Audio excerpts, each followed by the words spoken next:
Well, how about that, Chris? We got a whole intro and everything. I mean, I think we feel special right now. It's kind of weird to me listening to that intro not at 1.5 speed because I'm so used to listening to all the podcasts at 1.5 speed. But for anyone out there who is unfamiliar and wondering how the hell did I get here, this is the Helium Boys, a serious, non-serious USC podcast. We'll be breaking down USC's win over UCLA in the Crosstown Showdown to finish the regular season 9-3.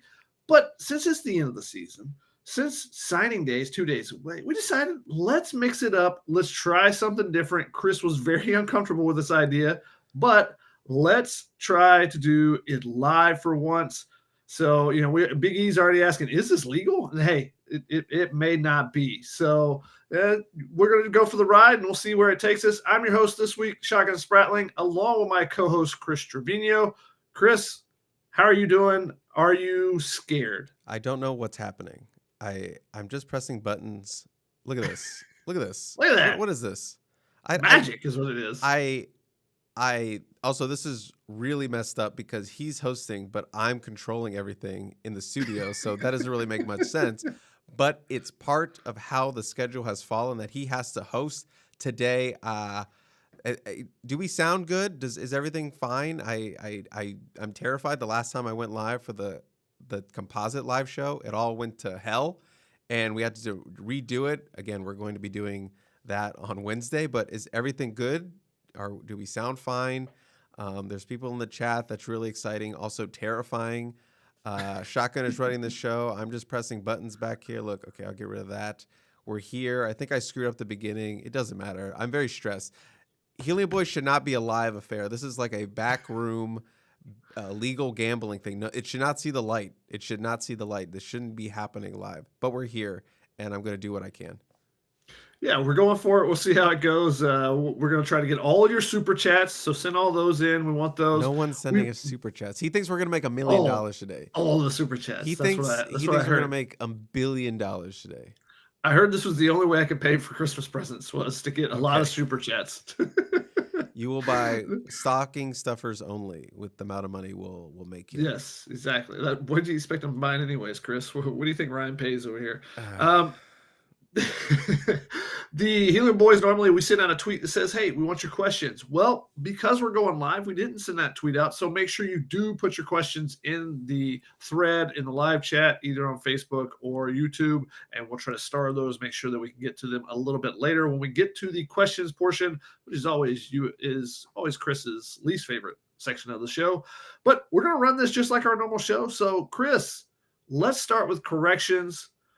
I got one from last week. I said that USC had 26 missed tackles, talking about the missed tackles that they had on the road. They had 26 missed tackles against Tulane. It was actually 24 against Utah in the Pac-12 championship the game prior. So one off on that, one game off on that. I think Tulane, they had like 15 or something. So they still had some there. But any corrections on your end? I don't have any corrections. I've never had a correction because I'm never wrong. Shotgun. Yeah, that is a sure. correction for next week. We did get $1 right here. So let's go. Let's go. Shotgun's roommates' kids are not going to go empty-handed for Christmas. Shotgun, name any player on the team. Name any player on the team. Watch what I can do. Okay, Lake McCree. Okay, damn it. Okay, here. Yeah, see, I have the board. This was a bad idea. I should not have control over the board. I am the captain now. Can I clear this? Okay. All right, I just wanted to show how cool. Look, we got $20. Mark, thanks so much. 97 NV gave us $20. YouTube's going to take all of that, but I appreciate the $20. Put 20 on it. I got no correction, Shotgun. Back to your original point. Nothing jumps out to me. All right. Well, let's then jump into it, Chris. Your 2-minute drill starts. Wait, no. Wait a minute. What? A 2-minute drill live? A 2-minute drill live? Oh, yeah. That's so much pressure. So everyone can be timing you at home. This is so weird because, yes, people can officially see who is wrong, who is right every time. I don't like that. I'm truthful all the time. Shotgun's not truthful all the time. That's not true at all. Okay. Do you have it held up? We're ready. We're right here. Okay. Your 2-minute drill starts now. I'm going to be honest. I don't really know what I'm going to talk about. I've been thinking about it. I don't really know. I thought I was going to shout out some people that I saw at the game, but that goes at the end of the podcast. I do want to comment quickly because one of my talking points for the UCLA game was I was worried USC was going to come out with an emotional hangover from the loss to Oregon. CFP, no longer a goal for this team. I thought that was going to be a storyline. I thought that could be the way that they lose this game. And lo and behold, that looks exactly what happened on Saturday, the way this team came out sluggish, listless, not a lot of juice on that sideline. There were several players that did have juice, but not across the board. It took them getting punched in the face over and over by their rival, going into halftime, UCLA stunting by the tunnel on the fans and having all that extra energy of going into the halftime with the lead to wake them up. And as we know, this is a second half team, but that's not really the main point of my 2-minute drill. The main point of my 2-minute drill is with you, Shotgun, is with you, because this is what it's come to. It's you versus me. You thought you could get away with it. You thought you could piss on us from atop the rafters in first place. But here I am. I am tied with you in the pick'em for the season. You and me tied for first place. It comes down to one game, Shotgun, one bowl game for all the marbles. I've never been in this position. I'm coming for you. Helium Boy versus Helium Boy. The Civil War, brothers fighting brothers. This is what it's come down to, Shotgun. And I will make my declaration here in front of these live people. If I beat you, I want one of your hats. I get to pick one of your hats, and it is mine forever. That is what's on the table. You can declare what's on the table for me, but I'm declaring publicly in front of all of these 7 people that are watching us live, I want your hat if I win the pick'em. 2 minutes on the drop, the dot. On the drop? Oh my gosh. God. Chris, you're not getting any of my hats. So, I mean, I can give you one of the ones. Okay. I'll you don't get to pick, but I'll pick you one. The pressure I have of the a couple. There are a couple of non-fitteds that I do not wear that I have here somewhere. So he immediately backed down. Chris, I gave you a gift. Doesn't know what he's doing. Because I heard you talking and saying that you were going to pick, you didn't think USC would cover. So I went ahead and picked against you to give you an opportunity to get to first. So you are welcome. All right.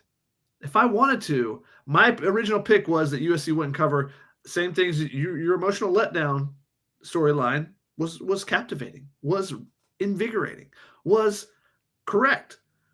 And also with a rivalry game, things end up being closer than you expect. 3 scores in a rivalry game is very hard to do.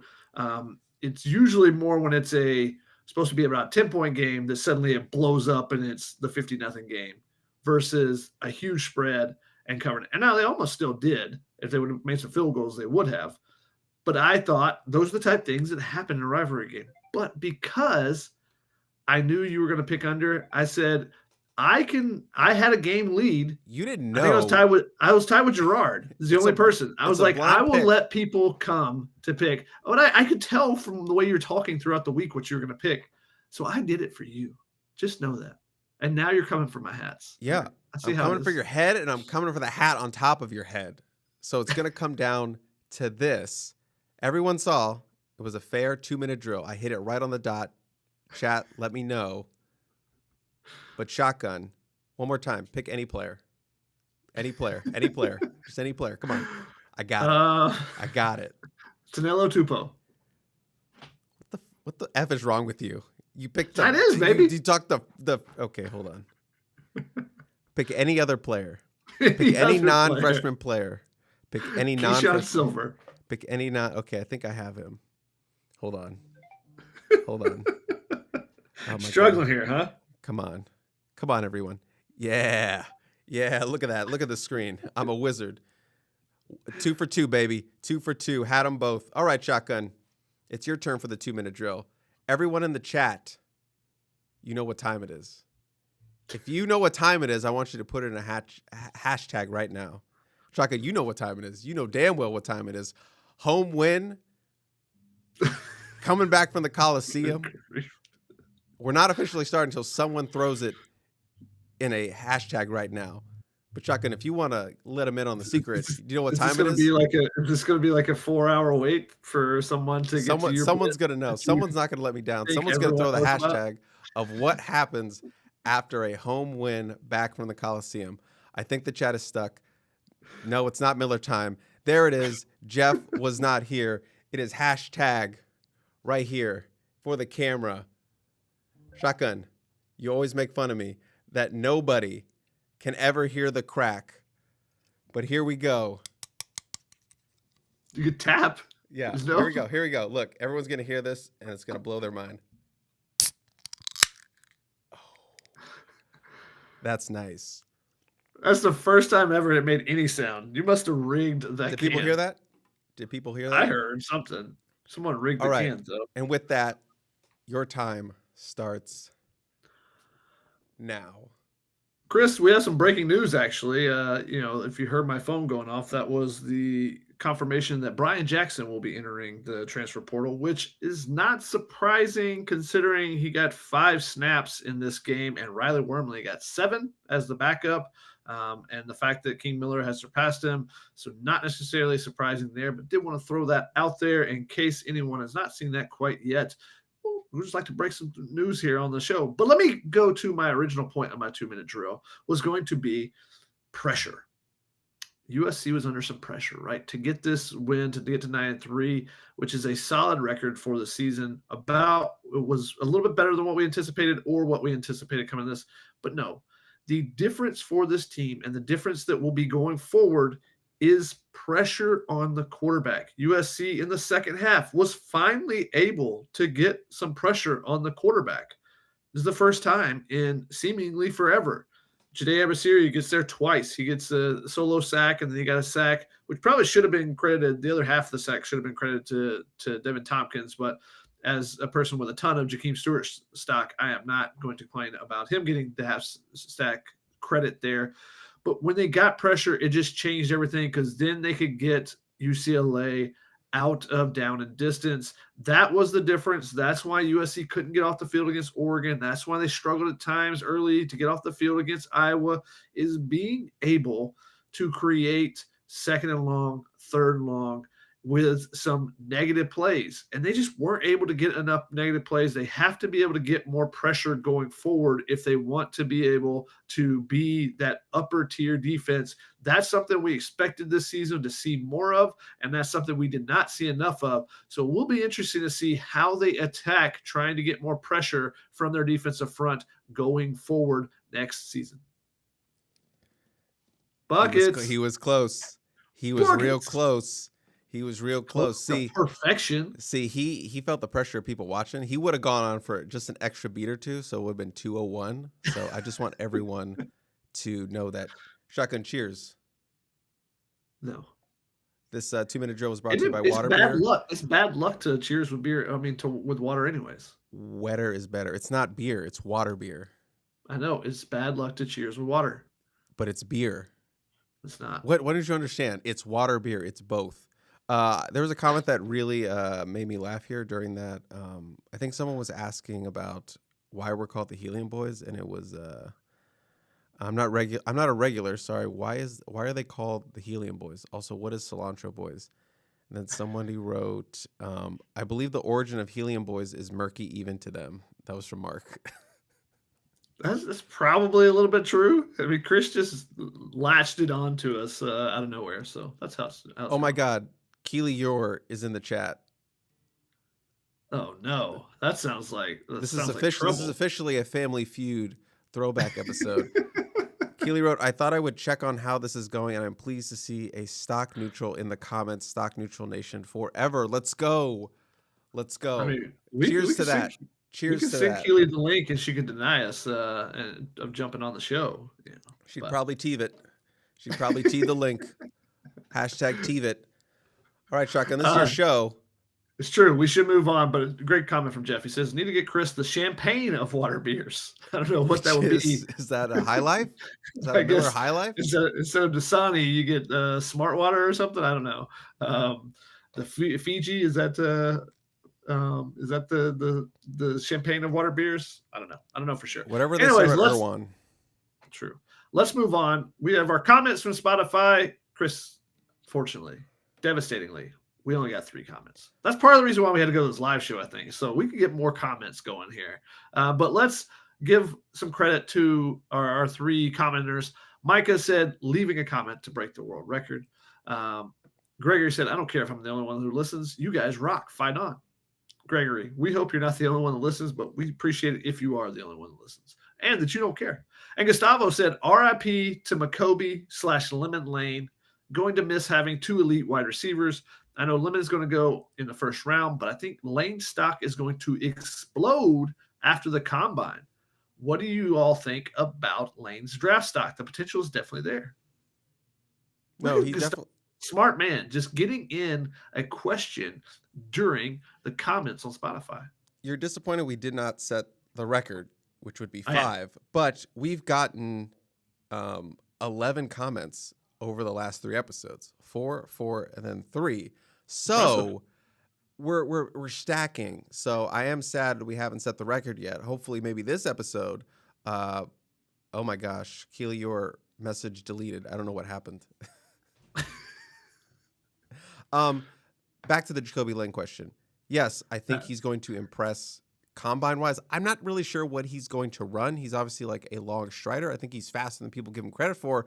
But yeah, he is going to destroy the vertical jump, maybe set the record. I think we asked him, and he's like 2 years ago, and he said he had I don't remember what he said, but it was like a crazy vertical jump that like would have been like second all time in the NFL Combine. So I'm excited to see what he actually does in that setting. Not going to lift well, but I think he's going to shine, in those actual catching drills, and then obviously he'll test well with some of that explosive measurables that they do at the combine. So he could absolutely make some money there at the combine for sure.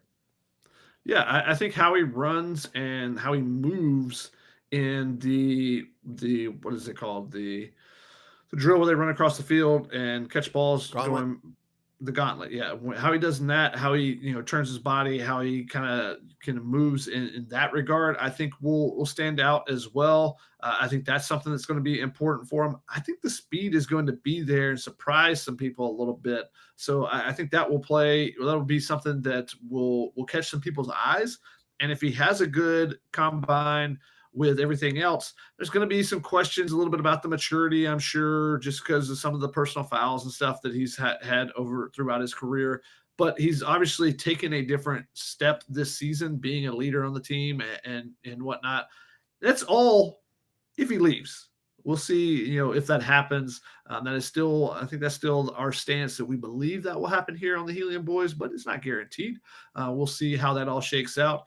But I think definitely he's going to be somebody that may surprise some people. And I think he's the type of guy, because of the unique traits, is the type of guy that may have a team fall in love with him. And so the industry kind of, okay, maybe he's a second or third rounder or whatever the industry is kind of feeling as the general take, may end up getting surpassed because one team just goes, this guy, just does it. He does everything we're looking for. And then they go up and grab him a little early. People are arguing what the Helium Boys name means. Keely and the Boys. And they think that's a playoff. Helium Boys is a playoff Keely and the Boys. No, we had the Family Feud podcast, and then Chris came on and ruined it all. Yeah, that's how that went. That's how that went. That's whoever wins gets to write history.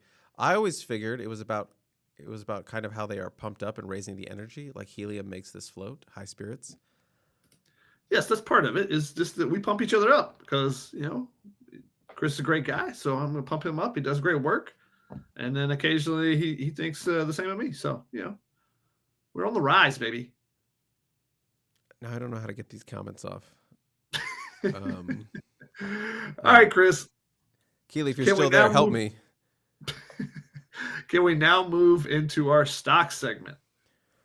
Sure, whatever. Yeah, let's do that. I'm gonna be honest. We're recording 4 hours earlier than we normally do. It's been a weird weekend, obviously, with family in town and all that. So I'm just going into this completely. I have some stocks, but I'm just kind of winging it right now. And See, this is the dichotomy here is I'm actually way ahead of schedule because I am home and there's no one else in the household, no roommates this week, so they're on a cruise. I am taking advantage.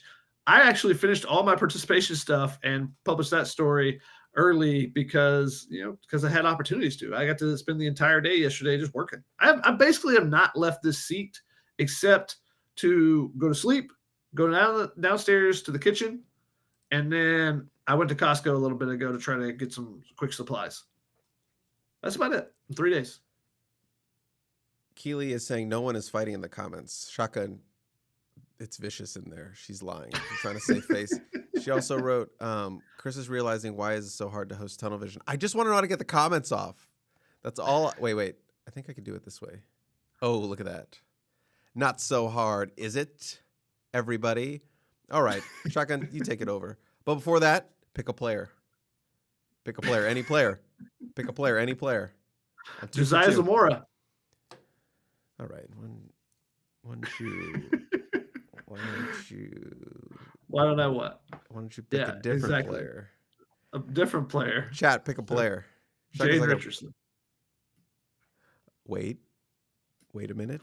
Why don't you start with your stock while I find this Jaden Richardson photo? It's stock down on Chris's ability to find photos.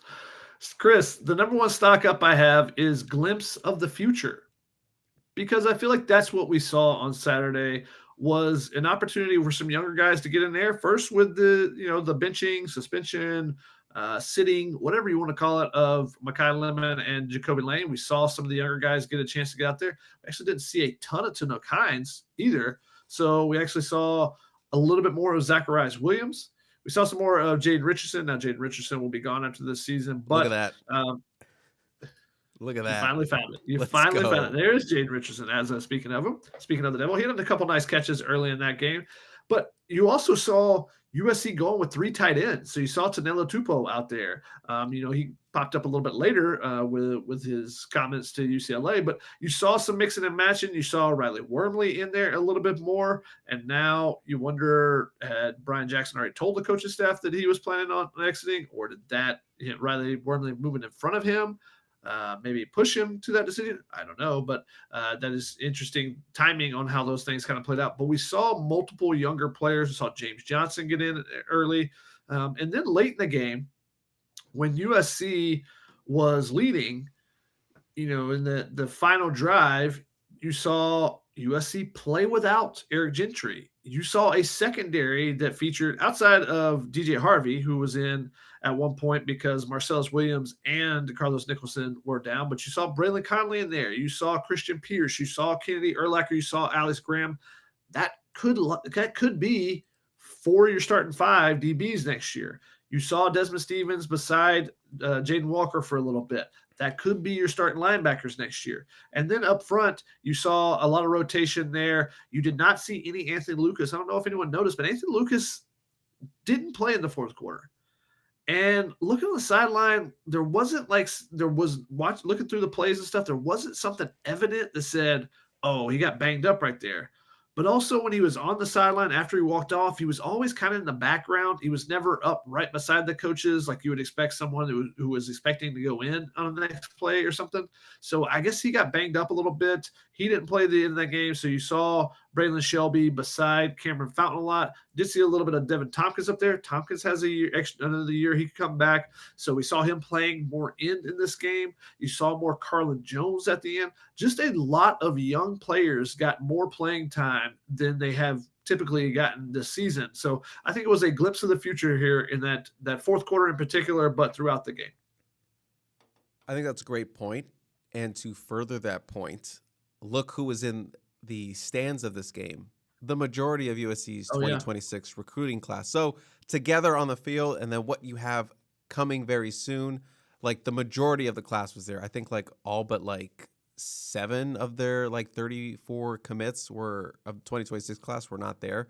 So ton of talent waiting in the wings, literally feet from the sideline, will be on the sideline next year for USC. So yeah, plenty of talent and the future that is on display on the field, and then the guys itching to join the team and getting their cardinal and gold for 2026. And how about the fact that USC has been able to get some of these players, like Luke Wafel, once his season has ended, he's been here, I think, 3 times now. Once his high school season ended. Rock Hill has been here 3 times, I think 3 games in a row for home games. Like just the fact that they're able to get those guys out there multiple times late in the season like that. One, that's how you solidify and make sure no one bounces from your class that you really want to keep. Because hey, if Luke Wafel's not at USC this weekend, who's to say he doesn't make a visit somewhere else, so that someone sneaks him in, Ohio State or somebody, to go on a visit, and suddenly he flips at the last minute. That's how you make sure your class does not get poached, is you make sure they're on campus, they're part of the environment. The atmosphere seemed like it was pretty good there, so you make sure that they're a part of that. I saw Rock Hill, his dad was posting some pictures about him and how he's excited about him going to USC. He's going to be signing this week. Well, he's in the DB huddle. He and Josh Holland and a couple other guys are in the DB huddle before the game. Those are the type things where you make guys feel like they're already a part of the team. So then when it comes time to go signing day, they're not looking around like, do I have any cold feet? Do I think I should take a look and talk to one last coach before I make this decision? No, they're gung-ho. They're excited about it. They're already talking to the 2027 kids that are on the visits with them at USC at the game. So they're talking about, hey, man, we're going to come in. We're going to do this. We need you guys to help, fill the depth chart after us, the next year, and those type of things. So I think they've done a lot of things throughout this recruiting cycle that have enabled them to keep that number one class so far. And give a ton of credit to Chad Bowden and his staff for what they've done. But that is definitely something that stood out, is how many of that committed class were there, both the Iowa game and this UCLA game, the last 2 games right before signing day in particular. I remember when it was a big deal that they got Braylon Shelby back on campus for an unofficial visit. He officially visited in the summer, obviously, got him committed. And then there was kind of word like, they're going to be able to hold on to Braylon Shelby. Then they got him on campus for a late, it might have been the Notre Dame game or something like that. But that's how much college football has changed. Like, you can get these guys multiple times on campus. Like, yeah, Albert Hill from Ohio. Yeah, he's doing the money thing. Can't really see. There we go. There we go, shotgun. Yeah, you can get these guys back on campus multiple times. Kenai Pepe, I know he's from Florida, or he plays in Florida, but he's from here. But your 5-star tackle at multiple games. Albert Hill, your big top 100 cornerback at Ohio, multiple games. Luke Wafel, multiple games. So just the consistency and getting guys, out-of-state guys, to games over and over during the season is just huge. Yeah, it's much different, obviously, now because you can pay for guys to come on multiple visits. Before it was you got one official visit, and that was paid for by the school. The rest of it had to be on the player's dime. Since that's not the case anymore, okay, and it's a great investment for you to say, all right, we're going to pay to get you to come to as many games as you want to come to during the season to make sure that you sign, because it's probably a lot cheaper investment up front to pay for those plane tickets than to try to flip somebody super late and have to overspend, or to try to do something in that regard, or a guy doesn't feel like they're part of the class and they slip out late and you have to go in the transfer portal and have to spend more money. So, I think you're looking at your return on investment actually there too, of saying it's cheaper to fly this player and his family out 4 times during the season than it is to try to, poach somebody late at the end and have to overspend. So it's been a good philosophy so far from USC, and it's worked out pretty well for them. And I think we'll see the full results of that on Wednesday. All right, let's continue with our stocks, Chris. This is the problem. This is why our podcast goes so long sometimes, because unfortunately I go on a lot of tangents. It's all my fault. I have, which I'm kind of combining here, 2 of them, but I have stock up on senior send-off. Obviously, you get the win. You get to send your seniors off into the sunset with a win in the Coliseum, their final Coliseum game. Obviously, a little bit extra for a guy like Lake McCree. Been here a long time, gets to score a touchdown in his final game in the Coliseum. His first ever touchdown against UCLA. His last ever touchdown in the Coliseum is against UCLA. Gets to throw the 4s down to the crowd. A nice moment for a senior. Josiah Zamora gets in there, a little punt return scamper. You got Ryan Kintar, the backup linebacker, getting in there a little bit. But the moment that made the whole night, Shotgun, was Gage Roy coming in for the 2-point conversion attempt. His first career throw snap as a quarterback. And we had some people ask us about it. Like, what did you think of that 2-point or going for that 2-point? I loved it. I know it's partially, it's a rivalry game. You want to get some more points. It's not like it's technically running up the score. It's just 1 point, whatever. But it was just getting a senior in there who has been here literally the entire time. He joined this program in 2022, the same year Lincoln Riley joined, and getting his moment. And it was kind of like a Hail Mary throw. Just kind of went out right, chucked it up, and Walker Lyons credited him for coming down and giving that cool moment. I posted my full shot of it on social media, which was awesome. Just, the emotion with everyone, the mosh pitting, in the sideline, Lincoln Riley in there as well, smiling around. So I know some UCLA fans were bitter about it or heard about it, whatever, man. It's a rivalry game. It's a senior, first snap of his career, the only snap he's going to have at the college level, gets to go out with a 1-for-1. If you wanted to not have it happen, maybe you should have won the game. So kudos for a moment like that and a send-off like that for Gage Roy, who's obviously been a crucial part of the program, not just because he's a, like fourth string, whatever, backup, but he's the guy who's getting the plays in. He's wearing the vest on the sideline. He probably knows the offense better than anyone outside of Lincoln Riley. He has been in this offense for 4 years, and he knows all the play calls. He helps get it in for the starters and whoever's playing in there. So just kudos to him for getting that moment. So stock up on Gage Roy in that moment, and then obviously just a senior send-off for those guys I mentioned. Yeah, I mean, Gage Roy had played 6 career snaps before that play.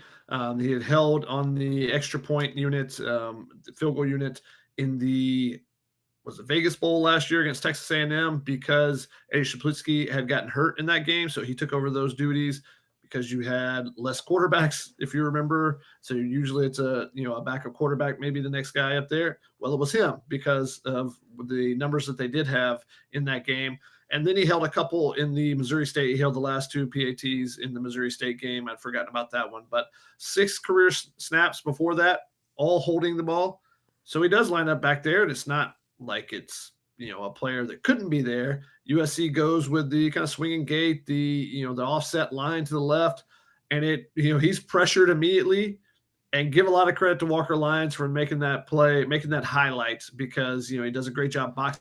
But Gage Roy just making things happen, and he makes the play and throws it up there. And I like that some players went to congratulate Walker Lyons, and Lake McCree immediately turned and went running for Gage Roy because he knew what that play meant to him. So those are the really fun moments of college football, as you kind of posted with your video. But it's also a really fun moment for senior day. So to see him be able to get that opportunity and to make the most of it was really cool. And, UCLA fans can be upset. That's perfectly fine. It wasn't quite you call a touchdown, we throw a play action touchdown pass. You call a timeout, we throw a play action touchdown pass, 50-0 game. But it's going to rub some people the wrong way just because of how it kind of played out because of being a 2-point conversion. But I'm okay with it. If UCLA did the same thing, there was the DTR signing, hats and stuff. So it's rivalry. There's supposed to be some moments that make you upset about the other team. All right, Chris, speaking of rivalry game, you got to stock up on bragging rights.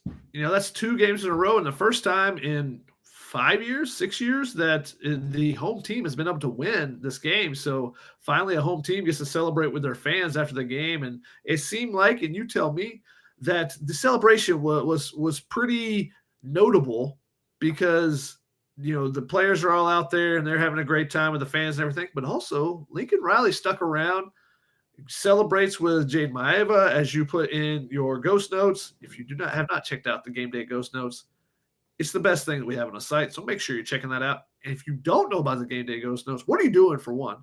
But for two, today's the perfect day for you to get signed up and become a member of the Peristyle. Today we have a 75% off. It's the last day, I think at midnight Eastern time. I don't know if it's Eastern time or Pacific time. Better get it now. Eastern time. So just make sure you sign up now if you are not a member to get 75% off.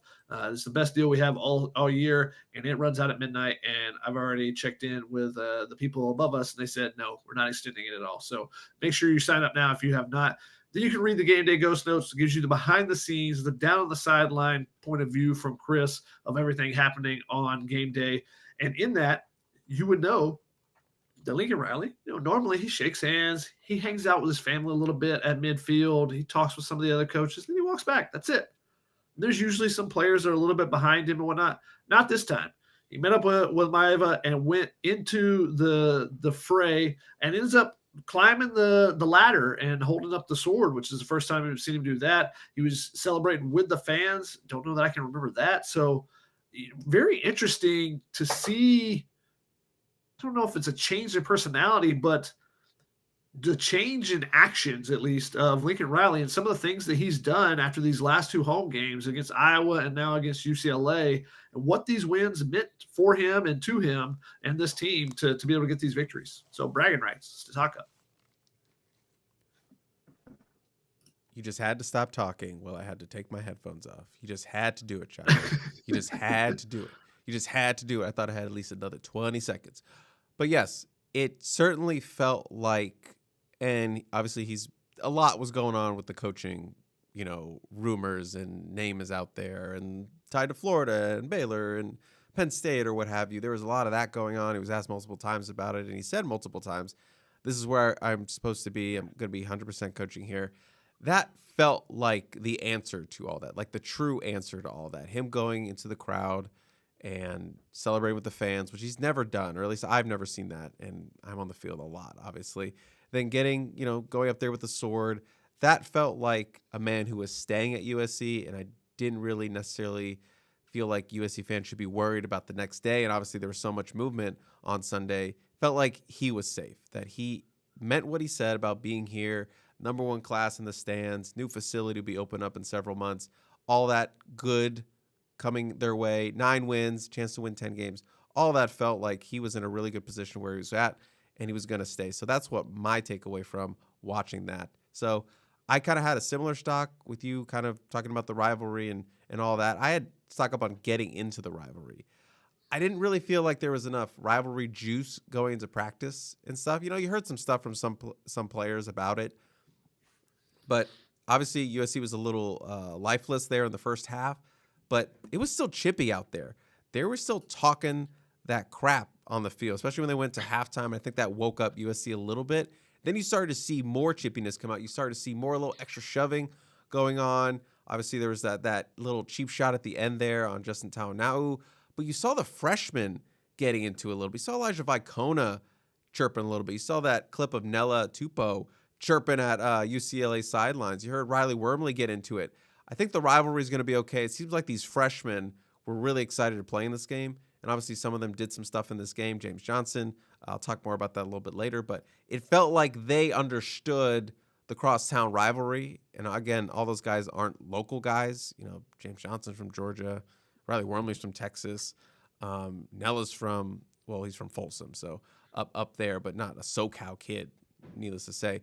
But it felt like they understood what was at stake here, and they were into it. So I think the rivalry is going to be okay as they were passing it on. I know that's kind of a worry in the NIL era and stuff and, transfers and all that, but it definitely felt like there was some hate there from those younger guys, getting in their first taste of this crosstown battle. And the more connected the team is, the more likely you're going to see that. Because then, if you're not connected, if you're a freshman group, hey, you're going to hang out with your freshman buddies, right? Okay, well, if they're not, if you're James Johnson, you're from Georgia, there's a collection of Georgia guys, right? Alex Payne and Steve Miller and a couple other guys there. Maybe you're just hanging out with the Georgia guys. When are you ever going to learn about that rivalry unless you're connected with the older guys to tell you about it and tell you about Kyle Ford going back and forth and tell you about Jay Toya. And they give you these things like, oh, yeah, we had this guy that was going to start for us, but then he left after spring as a freshman and went to UCLA. We hated him ever after that. Ask Dan Lynn about him. He could tell you because he played for him. He was really good there. But you get that from the older guys. They're the ones that carry that rivalry and kind of let the younger guys go. So yes, there is concern about that in this current day and age of college football with so many players bouncing around the transfer portal and stuff like that. And especially if the team is not connected. So you look at the 2023 team, the one that just underachieved from our expectations. that team wasn't very connected, right? That was a team that just didn't come together in for whatever reason.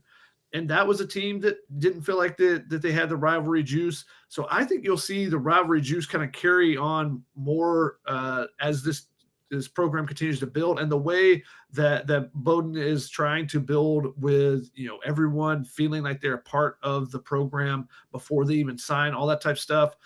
They got to get back to having a little bit more juice though. That first half was I don't know the right word for it. It was embarrassing a little bit. Just the fact that it didn't feel like there was any juice for a rivalry game. And the same thing at Notre Dame. Like it was, hey, this is an important game, not hey, we're out to kill them because they're our rivals and we don't like them. It was just like, oh, this is important for the college football playoff. Like it didn't feel like it had that same type of animosity, and there needs to be some animosity that carries you a little bit further. And can you control that animosity? Can you channel that animosity into positivity? That's the big question. That's the best teams, and that's the thing that Pete Carroll was so good at USC is getting his players to buy in and have that extra juice, but also to channel it in the right direction. Sometimes it got out a little bit with the Ray Malalugas taking off people's heads and stuff, but hey, that's better than just chirping and then falling behind or not playing to your best ability. So that's definitely something. I had the bragging rights. I mentioned it in my 2-minute drill, but I had stock up on pressure. Just the fact that they were able to get to the quarterback a little bit more, that was a huge difference maker in that second half, is because you created some negative plays, but you also kept Nico Iamaleava. I can't get it today. Usually I got it, but close enough. Nico from feeling comfortable back there and just being able to find Quasi Gilmer whenever he wanted to, because they had guys open, but they weren't able to connect with them all the time because of the pressure they were able to bring. They didn't bring many blitzes early. They started trying to heat it up, and I feel like Danton Lynn was like, all right, I'm tired of sitting back. Let's go make some things happen, because UCLA had stayed on schedule in the first half on those drives, and that's how they're able to have those long drives, just by staying on schedule. Okay, 2nd and 6, 3rd and 3, a lot more things you can do at 3rd and 3 than on 3rd and 13 or 3rd and 23. And even after they completed 3rd and 22 and picked up a first down, USC immediately after that got them back into 4th and 15, and they couldn't get it. So and I credit the crowd as well for creating a couple false starts late, a couple delayed games. But yeah, I think that they getting that pressure and being able to pin your ears back and do all those things just changes the dynamic completely. Then Danton Lynn can be more creative with his pressures, bringing 6-7 guys up the line of scrimmage. But it all starts on 1st and 2nd down, and that's something they've got to do better in the bowl game, but especially next season if they want to take that step and be considered not only a college football contender, but or a college football playoff contender, but a college national championship contender. On the note of pressure, I specifically had stock up on Jade Abasiri. 2 sacks in this game, his first multi-sack game of his career. And I give him credit for being the spark for this defense and this whole team in general, getting that huge sack there in the 3rd quarter to push them out of field goal range. The first sack of the game really brought everything back to life, because that game started with 2 punts, and then UCLA's driving down the field. Looks like they're going to at least get a field goal, and then he comes through finally for somebody in the Cardinal and Gold to bring down Nico, who was having some successful runs in this game, to be able to bring them down and then force them into a punt. And then from there, it was off to the races, and USC really took control of this game. So Jade Abasiri, 2 huge sacks in this game. Obviously, the one that kind of kick-started the comeback and the second half shutout and all those things. So I got to give credit to number 97, who has taken some flack. He's been up and down this year, but I think he's had a decent year as his first year kind of as a starter. He's put up some sacks, put up some TFLs, still growing and developing. A lot of potential with him, but Jade, one of his best games of his career in that showing. Yeah, first multi-sack game. He got 1.5 in this one. It'll be interesting to see what the development plan is with him. Do they try to bulk him up? Do they try to, speed him up and potentially play him at end? I think that could be a potential possibility there. I think there's different things you do with him. I don't know that you can keep him in the same role. I think he's got to fluctuate one way or the other, or you've got to change kind of the philosophy of how you're using him, because I just don't think it suits his strengths for him to be a defensive tackle in the same regard that you're asking Devin Tompkins, who's, it feels like is probably 15, 20 pounds heavier. Or, Keyshawn Silver is playing nose when they go to a 5-man front, but he's also playing that defense tackle spot. And when Janae Abasiri or Devin Tompkins as well, we're getting double teamed by the good run teams, they're getting moved out of the way with kind of ease. So that all again comes back to, if you can control the line of scrimmage on first down and put them in second long, now you get more of those pass rush opportunities where the plays develop longer, and then someone like Janae Abasiri, because of his good pass rush skills, can become more effective. But that's the thing that they've struggled to do for about the last half of the season. So that's something that it will be interesting to see how they kind of use him, what the plan is for him going forward. I'll stick on the defensive side. How about Alex Graham? I mean, he was fantastic in this game. He came into this game, and I think the most snaps he had played, I'm pulling up my sheet here, but was like 20 or something like that coming into this, and that was last week. He played 23 snaps last week against Oregon. That's including special teams. He played 70 in this game. So huge increase in opportunity, huge increase in what you're asking him to do, and he was all over it. He had good coverage. He was great in tackling. He came up and helped to support the run. Kind of makes you wonder, like, could he have been a difference maker in that Illinois game? We talk about if Kamari Ramsey plays, we think that's worth the 0.2 difference that USC suffered. But Alex Graham, he was a guy they expected to be able to play straight away for them, to be able to be right in the mix and to be able to be a guy that played some nickel for them and was, would change the dynamic of that secondary, because now Kamari Ramsey floats back to safety and you kind of use Christian Pierce maybe, in and out with Bishop Fitzgerald. But with him being injured, you never saw that. And they even slow played him a little bit after he got healthy, because he played that first game against Michigan, didn't play for the next 3 games. And then at the end, because they saw, okay, let's not push it, let's go ahead and keep the red shirt, he didn't play until these final 3 games, and you've seen him get some more opportunities, especially against UCLA, because UCLA is using more 3 wide receiver sets and stuff. So you saw him get a lot of opportunities, and he played really well in this game. So he's a guy that definitely you want to keep your eye on going forward. I had him in my stock up on freshman first, obviously a first career start for him. And yeah, I thought he played really, really well. Not a perfect game, but he made some big tackles. And he was one of those guys I noted that had some juice early in this game. Probably really excited to be making his first career start. Wanted to make a good impression. But number 27, yeah, I think he could have had a much bigger impact earlier in the season. Probably, obviously, for that Illinois game, which is a real big nickel issue that they had in that game with no Kamari Ramsey.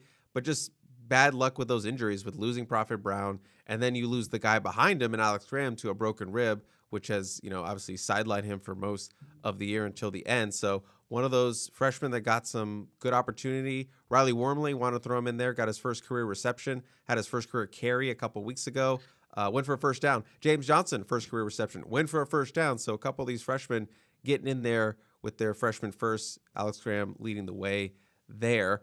We did get a question that was a super chat. So do you want to take it now or do you want to save it? Go for it. Super chat. Yeah, that's the rule. Supersedes. Also, we have never been able to do this, Shotgun, but guys, what is your stock ups? Because nice. You guys, we can get some interaction. What is your stock ups for this game? From Cammy, 1987-3. Did this season change your point of view on Danton Lynn? Thank you for the super chat, by the way. Yes and no. I think it showed that Danton Lynn is not quite a miracle worker, which kind of wondered if that might be the case after his ability to turn things around for UCLA so quickly and then USC take a big jump last year. I think that there are areas, and he's a guy that's still growing, and I think that he will only get better from this year. But I think it kind of showed where some areas were deficient and how limited any defensive coordinator is if you can't control the line of scrimmage on first and second down. I'm going to repeat it probably 4 more times in the show too, but I think that's the big difference, because he wasn't able to get exotic late and create different pressures and stuff. But also I think you get a little bit of okay, teams have seen you a little bit more. So they're a little bit more prepared for your plan of attack against them. And so you can't surprise them as much. So you didn't see free runners quite as frequently as maybe you saw the first 2 years of his defense at the college level. But I still think that he's a really good coach. He's really smart. And from the way coaches around have talked about him, that definitely stands out to me, talking about his, his intelligence and stuff and his ability to teach to players. But I thought it was very evident where they were really young is where they struggled. So from having very veteran players at UCLA his first year, and then having veteran players at USC, even if they weren't the most talented guys, but having veteran guys that have been through it, could understand what you're asking them quicker. I think that you saw the difference, and some of those younger players took some time to get going and struggled a little bit, and that's going to be the big thing: is how quickly can you get some of those guys caught up to speed quicker going forward, and do you have more guys that will have that experience next season because of some of the playing time they got this year? No, I agree with everything you said there. I'm kind of in the same boat. Yes and no at the same time. He did have some limitations. This was a lot younger team. They didn't get production, I believe, where they thought they were. Specifically for me, at the defensive tackle, that nose tackle position, Keyshawn Silver was injured and then didn't really kind of maybe play up early in the season. You had Jamal Jarrett, and then he got injured and weren't able to play him. You thought you were going to getting some real nose tackle size, and you end up having to start, Devin Tompkins and Jade Abasiri, excuse me, for the first stretch of the season before Keyshawn started to play a little bit more. But I just didn't think they got the production they thought they were expecting from the nose tackle position, which obviously makes it harder to control the line of scrimmage and the run game, which was an issue this season, and all those other things with the secondary. So definitely some limitations. I still think he's a good defensive coordinator. Probably dinged up the stock a little bit, but I'm still high on him, and I'm excited to see what he can do with some of these defensive, these blue chips that they're bringing in 2026. And dinging up the stock, probably not the worst thing for USC, just because Penn Yeah. State does have an opening. So if they were to come calling again, would they try to push harder? Not necessarily to be the head coach, but to be their defense coordinator, you have to pony up once again. I think maybe that simmers down just a little bit with the season they had. Great point on the defensive tackles. I know USC fans don't want to hear it, but if USC had a motivated Bear Alexander, like, their defense is on a different level. You saw what he's capable of doing to USC's offensive line up in Oregon. He dominated up front in that game. Him and Amari Washington, but more so Bear Alexander. And obviously he was super motivated for that game. But if they had that type of player, it changes what you can do, because then just teams can't do as much to your linebackers because you're getting a push. Teams can't just push your defensive ends out. It all starts in the middle. If you have legit play in the middle, it changes everything you can do. And Eric Henderson would tell you the same, because he had the best player in the world at that position ever, in Aaron Donald, and he could see how it affected everyone else on the defensive line. So we'll see if one of these guys is coming in, if it's Tamahini Tapui, if he's a guy that can become that player. Is he that player next year? Probably not. But are they able to can they be more solidified on the line where they're not getting pushed out of the way, and the double teams can't just immediately push the D tackles back and then immediately get to the linebacker? And that's on the linebackers as well. But that connection right there, that was one of the weaknesses in USC's defense, is that you could push the defensive tackles back with combo blocks, and then the linebackers were not playing aggressive enough to be able to beat the combo block that was coming off of the defense tackle. You're going to get pushed back. If your defense tackle is going to get pushed back, your linebacker needs to be able to run around that block and get into the gap before they come off the combo block, to help them, or to tell the offensive coordinator, like, hey, we can't combo block every time. They're getting biased because they're using their speed. Okay, so now you give your defense tackle a little bit more of an opportunity, because now it's a solo block and the guy's immediately trying to get to the second level to block the linebacker. So that that symbiotic nature of one line of defense versus the other line of defense, I think it all played out with them being young at the linebacker position, or thin in Eric Gentry's spot, and then also being a little bit light at the defensive tackle and still inexperienced there too. I mean, Devin Tompkins has played football for 4 years now, so and not at necessarily at the defensive tackle position. So I think that's something that's an area they definitely can improve going forward. We'll see if Tom's the guy. We'll see if Jamion Winfield, if one of those guys can step in and immediately be the guy, or do we see someone like Carlin Jones ready to take that next step? Do we see someone else step in there? Is Jakeem Stewart ready to play a full season instead of having to be on a pitch count because of the injury he's been dealing with all season? I think that those two guys could potentially be your future there as well. Can I read off some stocks that we got in the chat? Yeah, go for it. We have from, Mark, and hold on, I'm effing this up. Stock up on the team buy-in. You don't have those type of second halves that the players haven't bought into what the coaches are doing. I think we have over 100 people in the live. We do. Thank you. Shout out to those people. From Asian Wolf, we have stock up the Millers. Thought this was a beer reference, and then I remembered, no, it's King Miller, Kalon Miller. Stock up to them. Asian Wolf, I like the implication that the dog is Asian. I guess that's what that means. That's just the way my mind works. I apologize. Another one from Mark, stock up on team discipline. Lane and Lemon being benched for a quarter for violating team rules was necessary. Otherwise, what are rules for? Which we're going to talk about in a little bit. We have stock. Oh no, I lost one. Someone said stock up to water beers in the live stream. King of Troy said, did I miss the water beer? You did miss the first water beer, but I got a fresh one. I got a fresh second one for the second half of the show. We're going to crack there at the top. So don't worry. There's another one in the works there. So I think those are I think those are all we got right now. If I see any more, I'll throw those up there, Shotgun. All right, Chris. Well, I had King Miller on my stock up. So, I had him on stock down the last couple of weeks because he had been bottled up. Not necessarily his fault, but he was definitely a big-time player in this game. He had a nice opening drive. They went away from him for a while. They used some various guys in the backfield. And in the second half, they finally went back to him, and that's when the offense opened back up. And then the kill shot to end the game with the 41-yard touchdown, his third touchdown of over 40 yards this season, his sixth run, I believe it is, of over 40 yards. There's only two other players in Division I football or an FBS football that have 6+ 40-yard runs. Maybe it was Power 4, but I believe it was all FBS. Chris, do you have any guesses on that? Do I have any guesses on the company that King Miller is in that regard of 60 or 40+ yard runs, having 6? Jeremiah Love, which I just got one. Let's go. That's my first guess. Jeremiah Love, who might be a Heisman finalist, probably should be the front runner. I think. Just maybe you could throw Francisco Mendoza in there, but I don't know. Jeremiah Love probably my front runner. The other one is Ahmad Hardy at Missouri, who's been, I think, the leading rusher in the SEC for most of the time. That's pretty darn good company to be on any necessarily stat, but that breakaway ability from your walk-on 4-string running back to start the season just still is mind-boggling that he's been that guy. So it's special stock up to him because he had the kill shot in this one.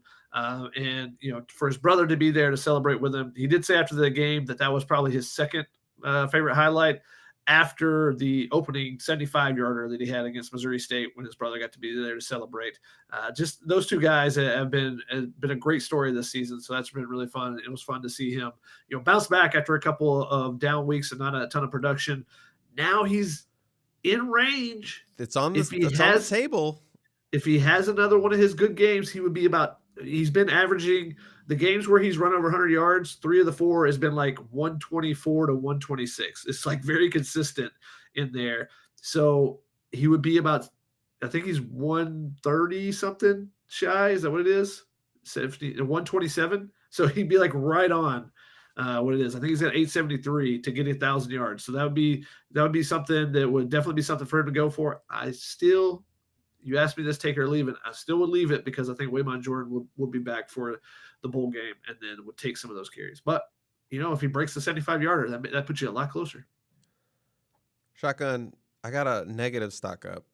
I think All right, we've reached that point of the show because I think I only got a couple left. Can I just do my two real quick? I'll end with the go for negative it. one since I don't know how many you have left. I have Uh, one more stock up. okay, I have stock up on the transition to Christian Pierce. This felt like obviously with Bishop Fitzgerald being injured and Kamari Ramsey being injured, obviously a bigger role for a guy like Kennedy Urlacher, but more importantly, Christian Pierce, who has waited patiently his turn in the secondary and then ends up being kind of the leader, the green dot guy in the back end for the secondary. So Christian Pierce now, number 24, you wanted to see what he could do this season. I wouldn't say not quite a breakout, but this was a really good season for him to show what he can do. And with those guys moving on, this is now Christian Pierce in his secondary, his safety room. So I really like what Christian Pierce showed us over these last couple games. Obviously, a lot more to grow still, but first year as like a quasi third starter, whatever. Next season will probably be his first year as a full-time starter. Excited to see what growth he has there. But Christian Pierce showed a lot this year, proved a lot of doubters wrong, proved that he, former 3-star guy of the IE, is an impact player, and I'm excited to see what he does moving forward. So the transition to Christian Pierce has been fulfilled. He actually played. I don't know if you know this, Chris. He played more I snaps than probably Bishop didn't. Fitzgerald. He played more snaps than Kamari Ramsey. There you So I know he go. was the third guy, but he played all 12 games. Those other guys didn't.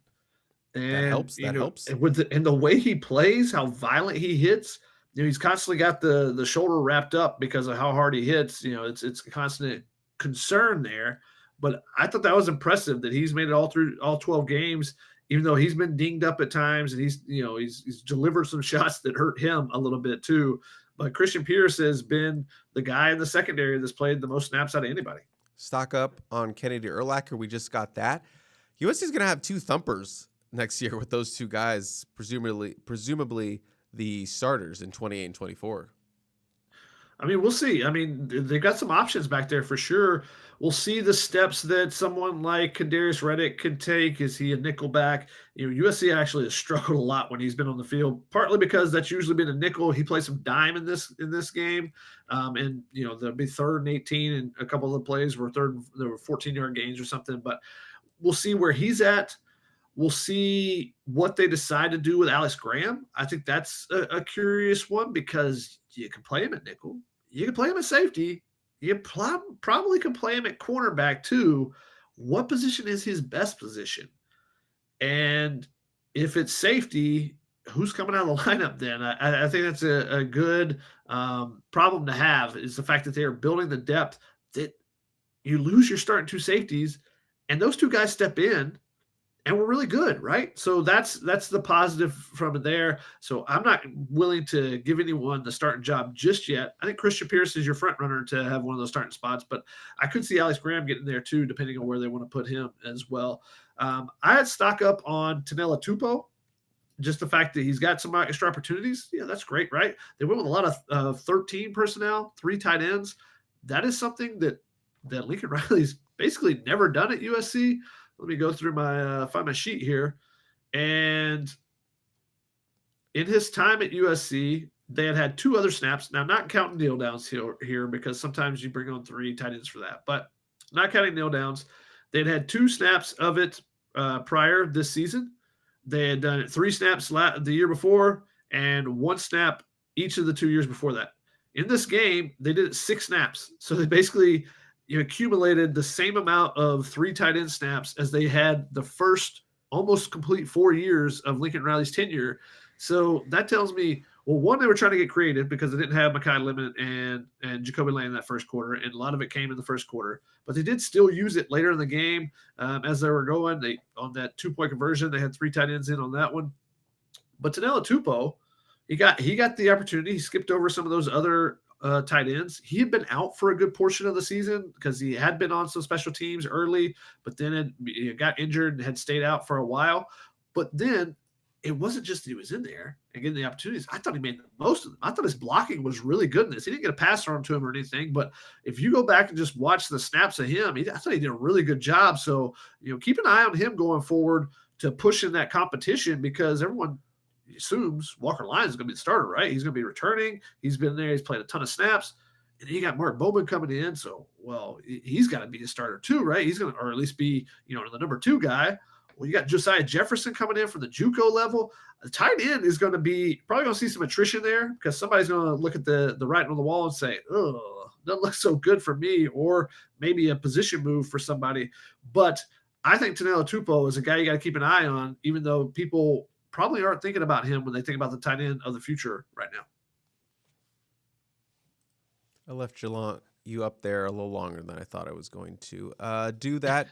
My last stock up, which I think will be a segue into stock down, stock up on the Yips. Ryan Sayeri, big miss against Oregon, 27-yarder. Field goal block, that's not necessarily on him, although Shotgun would probably say it actually was on him. But big block there, shatters the confidence even more so, and then misses that. I believe that one was 30 yards, the second one that he missed. Pushed it wide right. Just confidence seems really shaken for a guy who was super confident, hit all those kicks in a row, was on the verge of setting the new school record. Now he's missed 2 short kicks under 30 yards, had one blocked. He's over 3 in his last. It is just, I'm beginning to think we're in a he's got the yips kind of situation here, missing those kicks like that. He just needs one to go through to kind of get him back on track. Yeah, and when you have one block, that doesn't help just because now you start being worried about the rush at the same point. I don't blame that on him, but I'm not going to place blame on it because the last time I blamed someone for a block kick, people got all upset about it. Shot buns. That was on shot buns. What was the most memorable moment of that player's career? Unfortunately, and it became memorable because it ended up being a 1-point loss to Maryland. That they had that field goal blocked. But yeah, that was on the offensive line, letting someone through there. It was a little bit low, but still, just block somebody and then also just make the kicks. It's a short thing. And hey, if he wants to be the deliver man, you got to deliver. So I blame Chris Trevino for this because Ryan Sayeri did not have the yips until Chris Trevino told him he was 2 away from tying the school record. And suddenly, couple have gone awry. If he's unshakable as he has talked about being, doesn't feel pressure, that should not matter to him. And also USC, right before he missed the kick, it might have been for the first one that was blocked. Yeah, it was for the one that was blocked. They put it up on the screen that he's 2 away from tying the school record. So you want to be just you want someone else to be in the trap with you for who's at fault. I'm pulling everyone down with me. I'm pulling everyone down with me. Is what I'm saying, is, Chris. I think it's a stock down. You know what? I think actually would probably help him. A lower pressure kick, and by that I mean like a 52-yarder. Say if he misses that, no one's going to think anything. Oh, it's a 52-yarder. College kickers miss those, but he probably would sink that. I think just the fact he's been at those tight angles hasn't been ideal. When you're kicking that, the one against Oregon, it was a tight angle, and he's kicking back across his body. And I think he just started thinking about it a little bit too much. So he'll have a month away before he has any kick again. We'll see, how he does in the bowl game and stuff. But he's been so good for USC this year. You look at the overall stats, and you wouldn't think that you would take those stats every year from a freshman making his first college kicks and whatnot. So no problems with what he's done this season. But yeah, unfortunate that it came at this time, especially for my cover, because if he made those both, then I would have covered and would have sole possession of first place. Instead of letting Chris in, but like I said, I let that for you, Chris. So let's go to stock down. And since we mentioned Ryan Sayeri, I got stock down on winning awards because the Lou Groza Award goes to the nation's best kicker. Now, I don't necessarily think that he was going to win that one, but statistically, he was right there. If he makes those 3 more, how does he stack up with the next group of kickers? Who else is in that mix? Who else has the long ones that he has, having only missed 1 kick? Now he's out of that contention, right? He also probably is out of being the first team Big Ten kicker. Now, I don't know all the other kickers, but at only one miss, he was right there in the mix again, and that's not happening. And also, since we're talking about stock down on winning awards, Mekhi Lemon might have lost the Biletnikoff Award with the fact that he has 4 touchdowns the last 2 games, but you're going to look at the game log and look and see that doesn't have the 100-yard receiving the last 2 games. He does have the touchdowns, but he only has 34 and 32, I think it was, the yardage totals from the last 2 weeks. So having 66 yards in your last 2 games, and the fact Jeremiah Smith, one of the other finalists, is going to have another game to showcase before the announcement. If he goes and puts up a couple scores against Indiana, then I think that he takes the award. So I think the Biletnikoff Award was probably lost in the last 2 weeks by McKyleman, or not even the last 2 weeks, but against UCLA, just not having more of an impact on that game when it's such a tight race.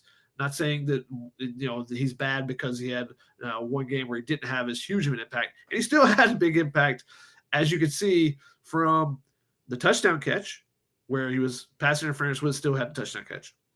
The big punt return, finally they decide, what's a crazy idea? What if we actually, instead of just catching this ball when they kick it to us and hand it to the referee, what if we just ran with it? That'd be cool.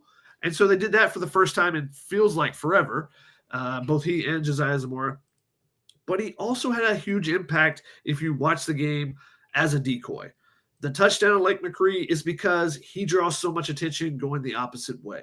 There's multiple plays. You look at the Riley Wormley 17-yard pass is all because multiple defenders go to McKyleman.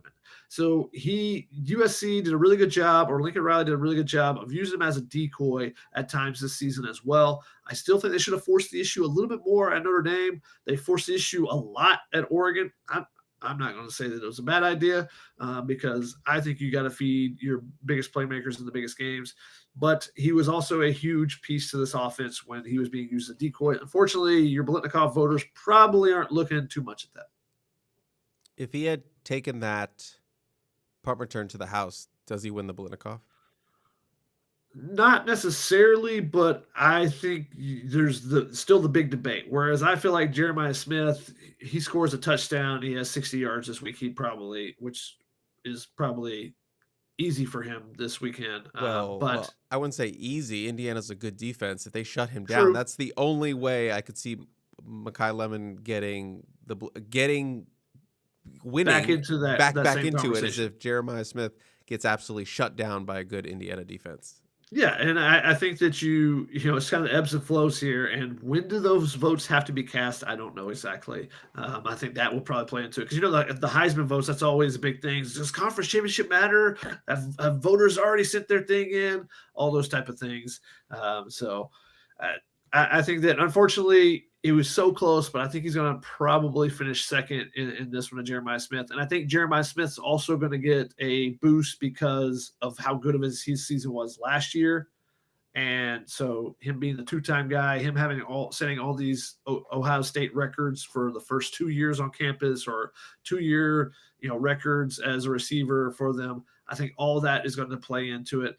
And also the fact that Ohio State sends out a Heisman email every Monday for Jeremiah Smith. They sent out a Heisman email for Julian Sand every Monday to national media members. So I haven't necessarily seen USC sent out one email with multiple guys, but not necessarily really, really pushing McKyleman constantly. Yeah, I didn't really feel like there was a huge push for that award when they could have done a little bit more in terms of getting him out there. Shaka, I did want to ask, you can have any major college award vote, not Heisman, because I feel like you would choose the Heisman. Which one would you want? Probably Biletnikoff as a former wide receiver. Okay, give me the Outland. I don't know why. I just like saying Outland. You don't want the Remington? No, I want the Outland. Best center in the nation? No, I want I can't spell it. Give me the Outland. Easier to spell. Easy to spell. All right. What else you got for stock down? You took all of mine, not all of mine, but I had stock down on Biletnikoff campaign. Trying to pull this up.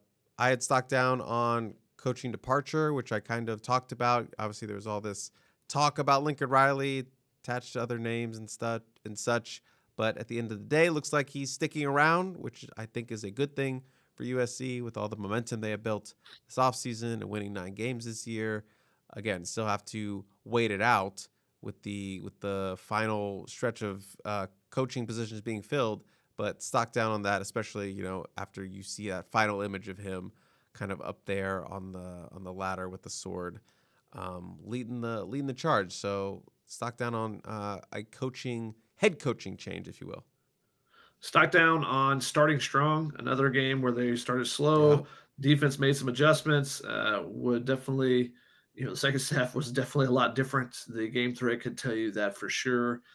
Which is interesting. The game thread always people get so caught up on their opinions early in the game. They just can't let them go. I thought this early. That's what I'm sticking with, even when their opinions get proved wrong. But yeah, definitely stock down on starting strong. That's something that definitely has to be fixed if you want to be an elite team. You can have a game or two, and that can be, kind of the knock on you, but it can't be every game like the way it's been for them for six games. They even got a 3-and-out on the first opening drive instead of giving up a touchdown. And then after that, started giving up the touchdown. So I got starting strong, stock down. We had I just had it. We had a stock down from We had some good ones in the chat. thread. Stock down on Road Trip podcast because no road trip, so no podcast. And I like those podcasts. Also, last one had technical issues, apparently. Yes, I don't know if Shotgun listened to, but my cord crapped out in the second half. You could hear the loudness, but you couldn't hear us, Shotgun. It was terrible. I sent an angry email to Rode. I was like, I paid $30 for this little cord that's like this big. You better give me a new cord. And they just sent it. So hopefully I'll try to do one for the bowl game if we have to go. So stock up on Rode customer service. Yeah, stock up on Rode the product, but stock up on the customer service. Absolutely. We have stock down on. Gotta press this button. I apologize. I'm new here. Don't fire me again. Stock down on pass rush. Remember when USC led the nation in sacks? Now not even in the top 50. We have stock down on deferring to the second half. That's just the way Lincoln Riley wants to play. I love deferring. UCLA won the toss, guys. I don't know why everyone seemed to misunderstand that one. USC didn't have an option this time. All right. Sometimes, Lincoln Riley likes to go at it, but this one time he didn't. He did defer once this year, right? I do believe he deferred once.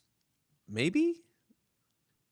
And I think somebody else won the toss once and took the ball, which was surprising. Maybe it was Michigan. I think Michigan took the ball, and I was like, "What are you? That's not you. Who are you?"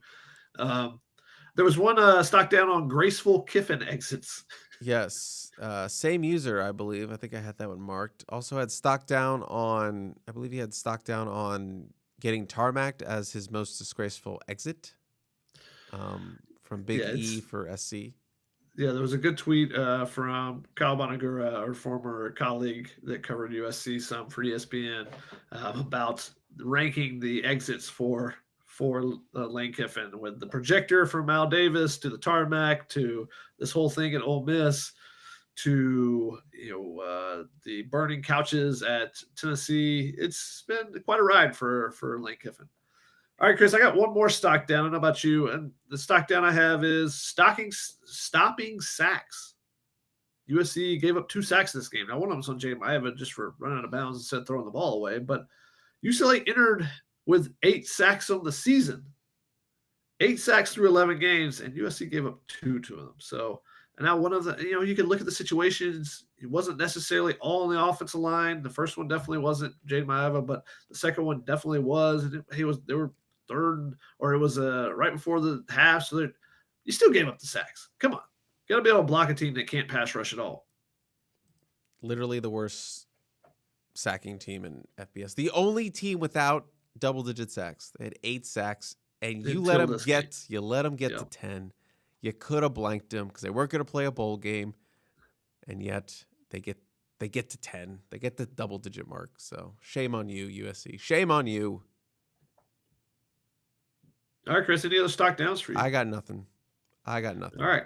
One player I should mention, we were talking about the safeties Bob back, and he was mentioned in the thread, which made me realize, I was trying to think, there was one other safety that I was thinking of, but Marquise Gallegos, I don't know if you noticed this, Chris, he got some run early in this game too, in the, I want to say the third quarter, the second quarter, he got in there. Second quarter, he started out a drive and played 6 snaps. And I don't know if it was an equipment issue with Kenny Urlacher, or Kenny Urlacher was getting checked for something, or they just said, hey, We want to see Marquise out there and see what he can do. And, held his own. He didn't have any issues out there. Nothing that was his fault. So keep an eye on him as well in the safety competition, and we'll see if he can get some run in there as well. He's a guy that they've used a couple different times, so wouldn't be surprised if he's in the mix at least in next season. The marquee cilantro boy for the Cilantro Boys podcast. That's true. All right, Chris, do you think you can handle taking us to break over there? What do I do for that? I think you just put up the flat screen, and then we come back in a minute just so we can get a break here, get an some entire water. Minute? I don't know, not a minute, 6 seconds or something. Okay. So this is... Okay, it just feels like a sham. You just explained it; they all know. But okay, I guess we're gonna be really quiet, and I'm gonna put this up for 6 seconds, and then we're gonna come back. All right? How about that? How about that? Sorry to reveal the curtain. So we'll be right back after this break. This is so stupid.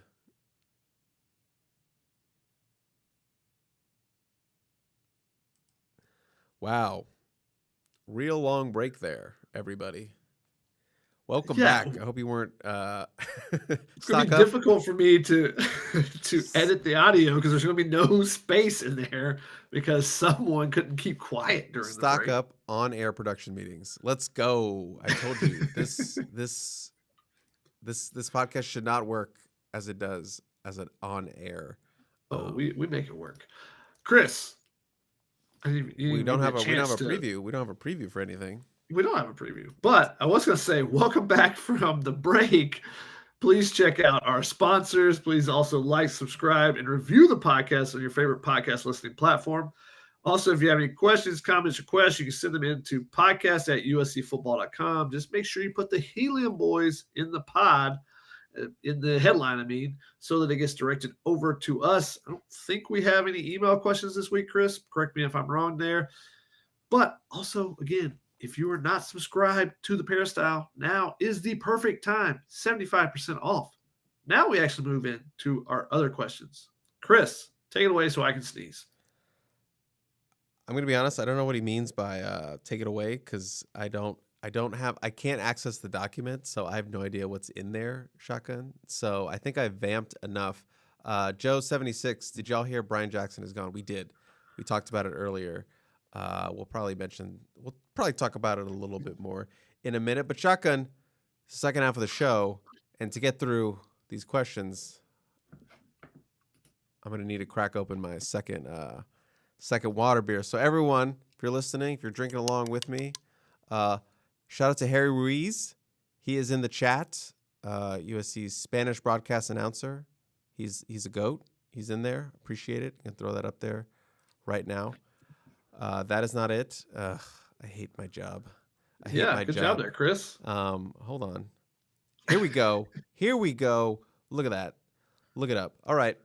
With that note, I'm going to crack open our second one. If you got it, if you're drinking with me, crack open your own water beer. Yeah, water beer, baby. Oh my gosh, you ready, Shotgun? Chris, you are going to be struggling here with all these water beers you've been drinking. You ready? No, I'm not. We need silence. We need silence like we did for that break. I'm not giving you any silence. Can you just go already? What is this? Is this a Dasani commercial? Is this a Coca-Cola commercial? Look, if Dasani was like, we want to sponsor you guys, Shotgun would be like, yes, sir. Yes, sir. Send us all the water beer that you can. Send us all the water beer, all the super chats. I'm in. All right, Chris, let's jump into our questions. I've caught some of these as they've been strolling through. If I've missed your question or if you have another question that you would like to ask, please get it into the comments right now. We'll try to grab those as well. Matthew, want to know what's he supposed to listen to at work tomorrow? Oh, well, that's a good question. You could listen to last week's Cilantro Boys, Helium Boys, not Helium Boys, sorry, Composite 2-Star Recruits. I'm getting all screwed up here. A lot of podcasts there. A lot of podcasts. A whole lot of podcasts. You can listen to the Triple Double podcast that Connor and I recorded earlier today. Catch up on the basketball news. They won the Maui Invitational last week for the men. The women played against Notre Dame about a week ago. Unfortunately, lost at the buzzer, but they came back, got 2 wins last week. Both teams will be opening Big Ten play this week. So big time matchups there, big time. I was trying to find the word during the podcast, but is it revenge? Is it what are we calling these games where you play against players that used to be on your team? Because Reunions. USC is going to play reunion games, yeah, but there's got to be a little bit more animosity to the term than that, because USC will play Washington, both in men and women. They will play Desmond Claude. They will play Wesley Yates. Their former assistant coach Quincy Pondexter are all on Washington. The women's team will then play Washington on Saturday, and they will see Avery Howe. So both those teams will be coming to the Galen Center, so it'll be interesting to see how the crowd reacts to the former players that are now playing for the Huskies for them. Let's call them running into your ex's game. Ooh, I like it. There you go. Especially if all your exes live in Texas. All right. Ilian wanted to know, what was the worst place you guys had to eat on the road this year? I know what the answer would be if that was what was the worst hotel experience you had on the road this year, because Chris was very upset at our Portland hotel. Yeah, that's my 2-minute drill. The worst place we've had to eat, I'm going to be honest, probably the breakfast, the free breakfast at was it Illinois? Was it that was the Illinois game? We stayed halfway. We stayed halfway. Terrible free breakfasts. Some of them are like, you got the eggs, you got the sausage, you got some yogurt. You got the waffle. This place had a waffle shotgun. The waffle iron. The waffle had the waffle iron. I get jazzed up for the waffle iron in a La Quinta or a Best Western, whatever you want to call it. I get jazzed up for those. But they got the batter. It's usually thick. It comes out, smells like battery goodness. The freaking batter at the one that was in the Illinois was like more viscous than water. It was like milk. It was like milk. You can get anything. What am I supposed to do with that? What am I making a milk waffle? That's no such thing. It was terrible. I don't even think the fridge it was in was like working. So it was like all bad news all around. It was an omen to food poisoning, that Kamari Ramsey. If we would have eaten that, we would have gotten food poisoning. The whole USC staff, USC football staff would have gone. USCfootball.com staff would have gotten that. So I got to give it to that place. I mean, La Quinta in Portland similarly had waffle iron that did not produce a great waffle because the mix was too thin as well. As the same in Illinois, that breakfast, I tried to go and get a banana at the gas station next door. I like to start my days with banana, but they did not even have that, so I had to take a donut or something. I don't remember. So I had no fresh fruit. So that was not a great trip for us food-wise until after the game. We got some deep dish. That was much better.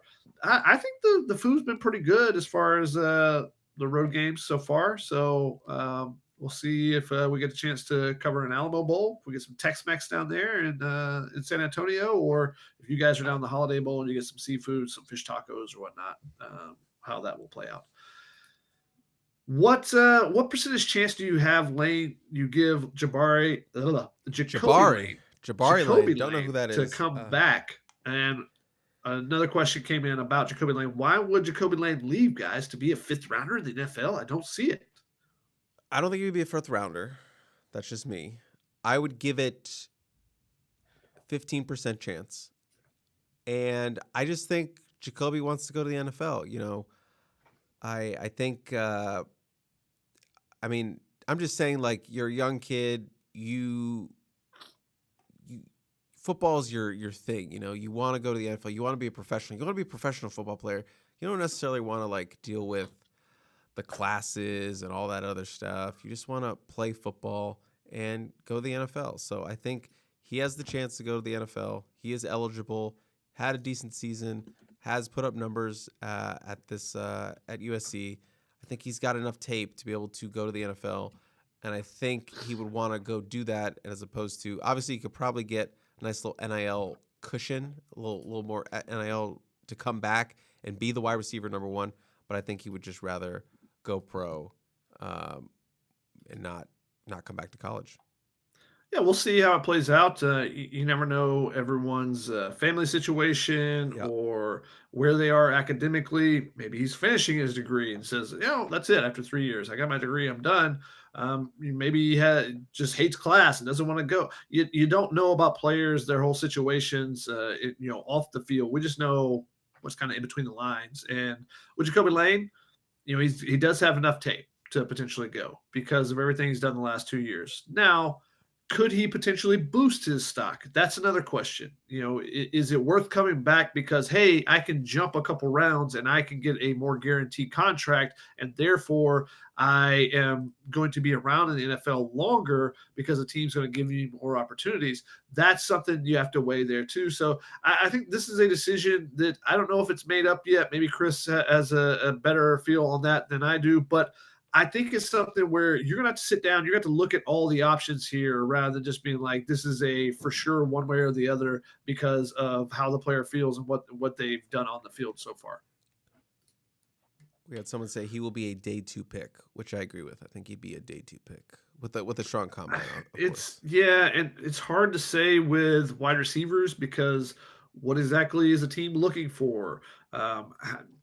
Those bigger, tall wide receivers have gone out of vogue a little bit in the NFL because you've seen Puka Nacua be so good. You've seen Amon-Ra St. Brown be so good. These smaller receivers that can be possession receivers that can get open, the Cooper Kupps and whatnot. There's not as much stock and much value being put in just the big wide receiver on the outside. So does that push him down a little bit?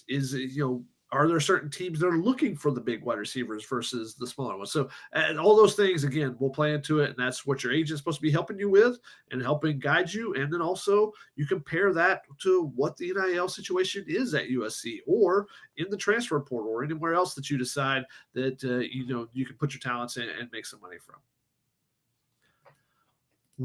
At 7:24, which is an hour ago now, so I've got to hurry this up. But what an absolute train wreck of a show from Scourge. He said, "More, please." Yes, with some laughing emojis. So we appreciate that. I think I put that one up on the screen earlier. Oh, I didn't see that one. That kind of sums up the Helium Boys experience live. So, Big E said SC should go after the Michigan State wide receiver in the portal. We did see, was it Nick Marsh, I believe, that entered the portal with Jonathan Smith being fired.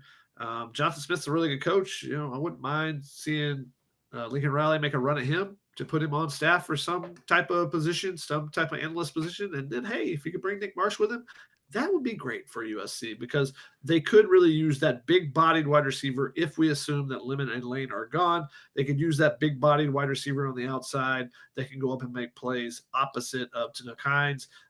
Looking forward to seeing what Corey Sims can do as a wide receiver as well, but because of the fact he doesn't have really any tape as a wide receiver, I'm not willing to state that anyone's ready to just jump right in. I'm also really curious about Booby Feaster. I'm just watching his tape and watching his highlights. I'm getting I think he might be a dude who in the future.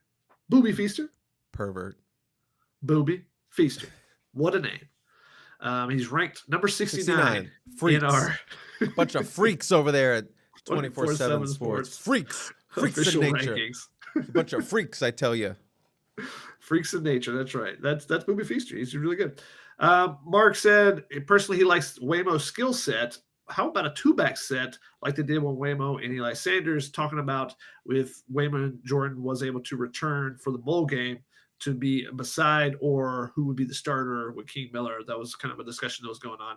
What do you think about a 2-back set with some King Miller and Waymo Jordan? Let's do it. I love it. The interesting thing is, since those two guys get hurt, I do not believe they've run a single snap with 2 running backs after the beginning of the season, that being something very prevalent. So actually, here are the stats. Again, these are the snap totals of 2 running backs together in the backfield, or 2 running backs on the field together. Missouri State, 5 snaps. Georgia Southern, 2 snaps. Purdue, 3 snaps. Michigan State, 14 snaps. Illinois, 15 snaps.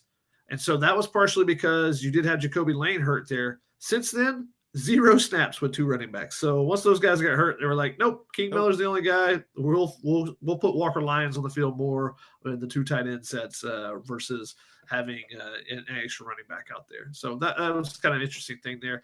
Jeff wanted to know, What do y'all think about UCLA hiring Bob Chesney? Any thoughts on that one, I think Chris? it's a good hire.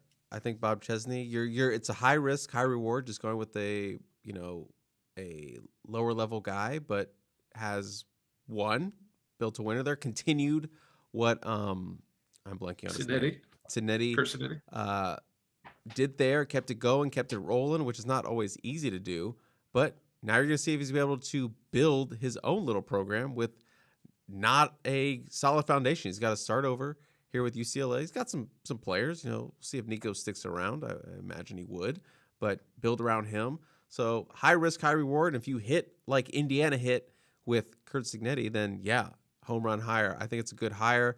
I know my brother really wanted Maryland to hire Bob Chesney. Now he's off the board, 5-year deal there. So I just was interested. I just think him choosing UCLA was interesting. I thought maybe he would have gone more for like Penn State. Again, I don't know if Penn State kicked the tires on Chesney just in that region, but just coming all the way out to UCLA. I don't know if he has any California ties, but just going from all the way from James Madison to UCLA, I thought was interesting. But I think it's a good hire for them.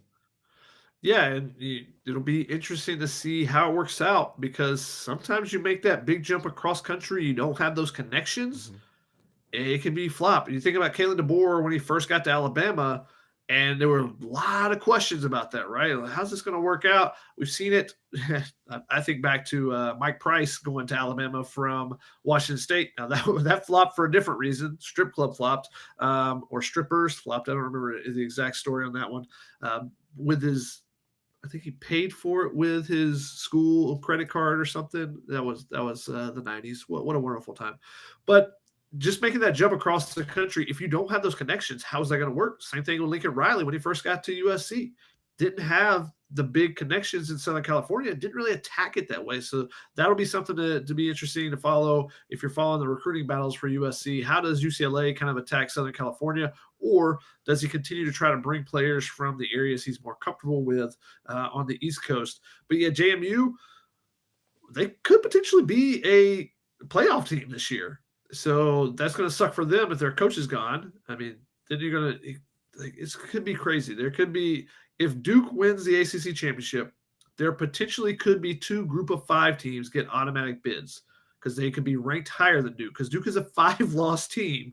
So they could be the ACC champion with 5 losses. So 2 group of 5s get in. Both of them would be without their head coach, plus Ole Miss being without their head coach. Like, what are we doing here? Like, I know this whole all goes back to the calendar, and everyone wanted to make excuses for Lane Kiffin on ESPN because of the calendar. But also, what are we doing here that teams make the playoffs but don't have their coach anymore because they're getting plucked to go to bigger jobs or better jobs? So some interesting things there. But yeah, I think Chesney's a good coach. We'll see what he can do, making that. There are definitely some risks coming across the country in that regard. What bowl do you expect? Alamo. We were hearing it was Alamo if they won, Holiday if they lost. So see you in San Antonio. My neck of the woods. Yep, this is where Chris's family's from, so everyone can stay at Chris's family's house, he said. DJ Jordan in the portal, going to enter the portal. Not shocked by that one. Yeah, and I was actually going to suggest to Chris after the show that we each compile our own lists separately, and then at the end of the portal, see who got the most right, and who got the which ones fun. we did get right or didn't get correct on there. So because of some of the portal things that are happening, we've gotten some questions. Someone asked, "Is Walker Lyons staying on the team next year?" The only attraction there for him to go to the portal would be to play with his brother at BYU. And as he's going to be the number 1 tight end, I don't necessarily see that happening. But Chris, any thoughts on him potentially jumping in the portal? No, because you're cutting into my take it or leave it, so I will not comment. Oh, sorry. King of Troy want to know: Does King Miller get a bigger bag to stay with you at USC or with a different school? He would definitely be a clear number 2 if Waymo stays. I'm going to be honest. I need you to read that question. I'm texting people with this portal stuff, so. Oh, okay. He said, "What happens on a live show?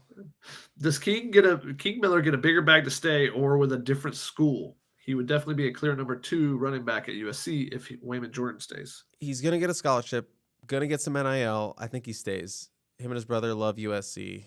the SoCal kids. I think they want to be here.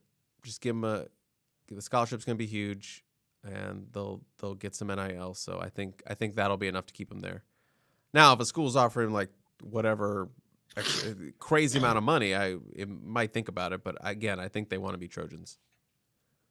Yeah, I don't think he wants to leave, and I think he sees the path for him to be the starting running back in the future, because I think he would start over Sean Alston, Deshaun Rideau, and the other guys they brought in so far, which would then make him the first homegrown guy that Lincoln Riley's relied on as at the running back position. We had a stock up that I thought was a good one. How about stock up on Chad Bowden evaluating players from the portal? Question mark. I know we're leaning away from the portal now, but hopefully we grab some impact players that will pay off for next season. And yeah, I think that's something that they have to do a better job on.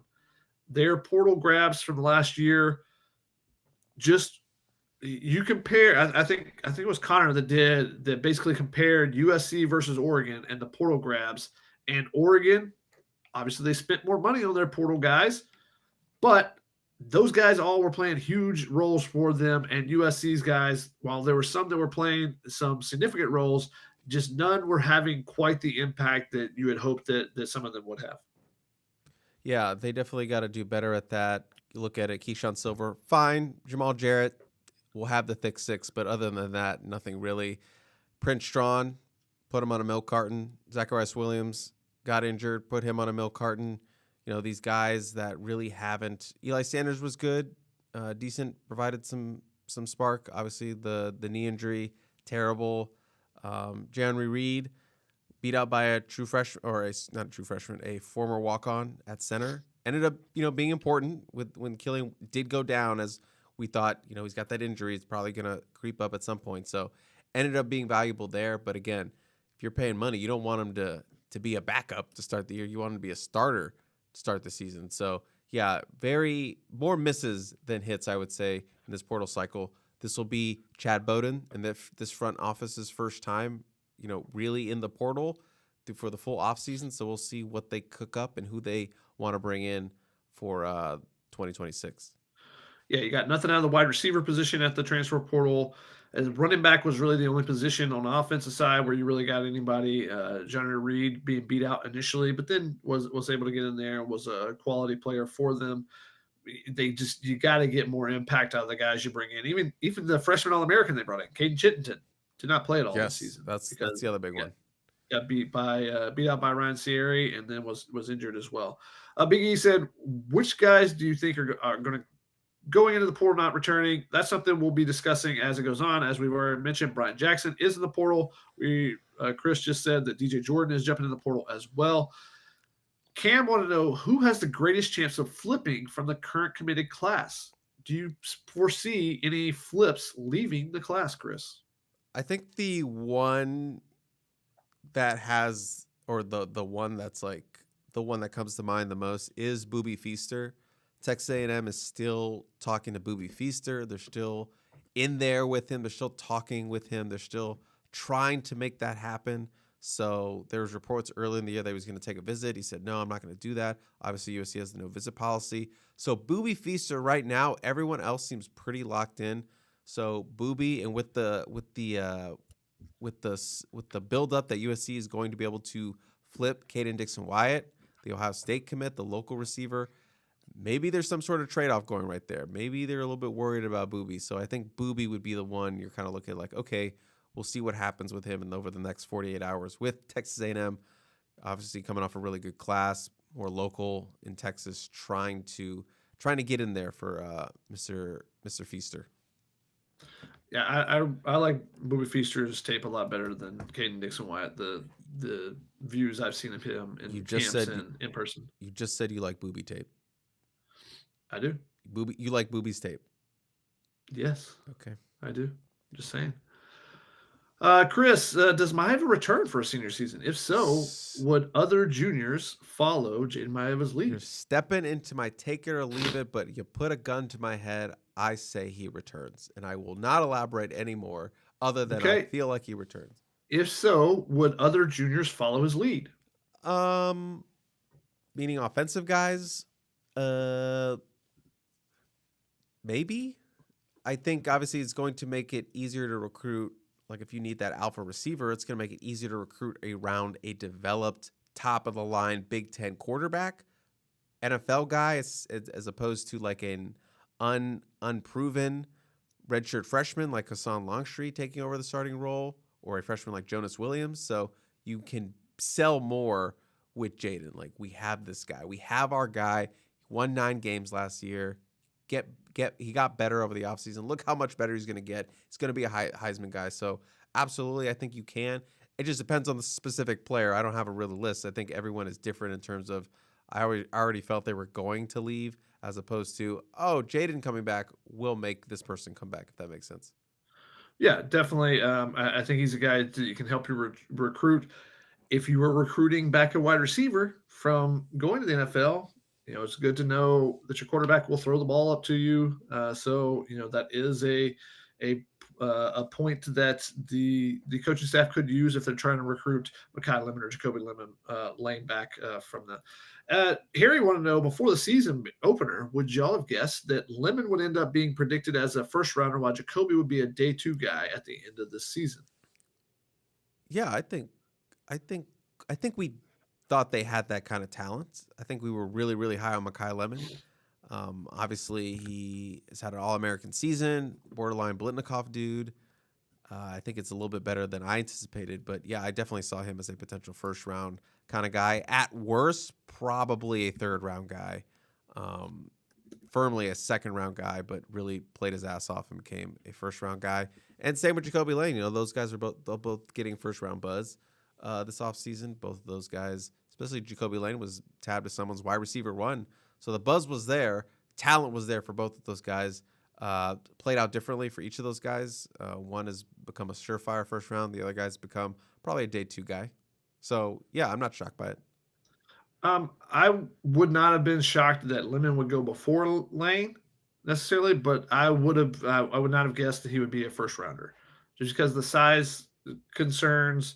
But he's definitely played his way into that. If Amon-Ra St. Brown is third rounder, then I would have been surprised if Lemon could make the jump up to first rounder. But he's definitely played his way there and should have an opportunity. And I think also, like I said, what Puka Nacua has done, what Amon-Ra has done, what some of these smaller receivers that can catch 15 balls for you in a game have done, may have opened the door a little bit more for someone like Mekhi Lemon to go a little bit higher than necessarily the guy that has better measurables that can catch a jump ball on the outside, but doesn't get you first downs consistently like some of those guys can. All right, did OGD want to know, did Brian Jackson have turf toe injury, or they just weren't playing him? He did have turf toe, and that was a concern, and he was planning to redshirt the season before the other injuries. I think he's still been slowed by the turf toe, just comparing what he looks like, what he's looked like during this season since coming back from the few weeks that he sat out versus what he looked like before.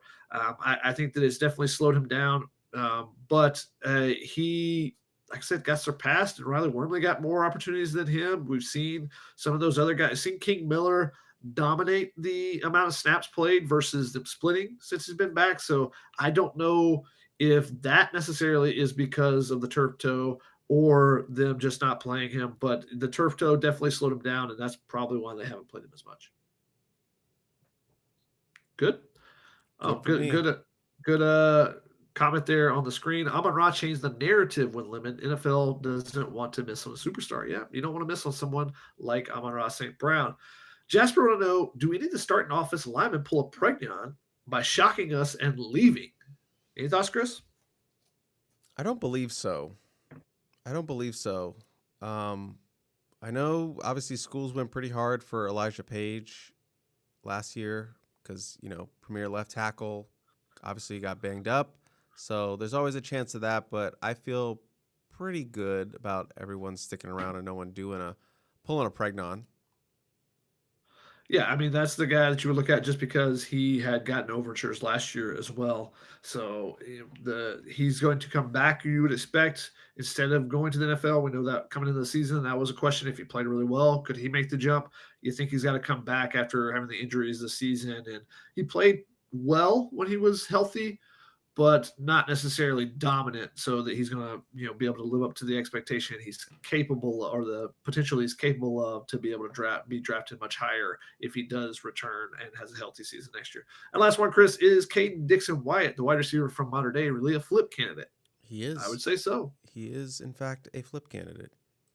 Flip, flip, who they want? Flip, flip. All right, Chris. Is that game over? Yep. I now turn the show over to you. Oh, that's right.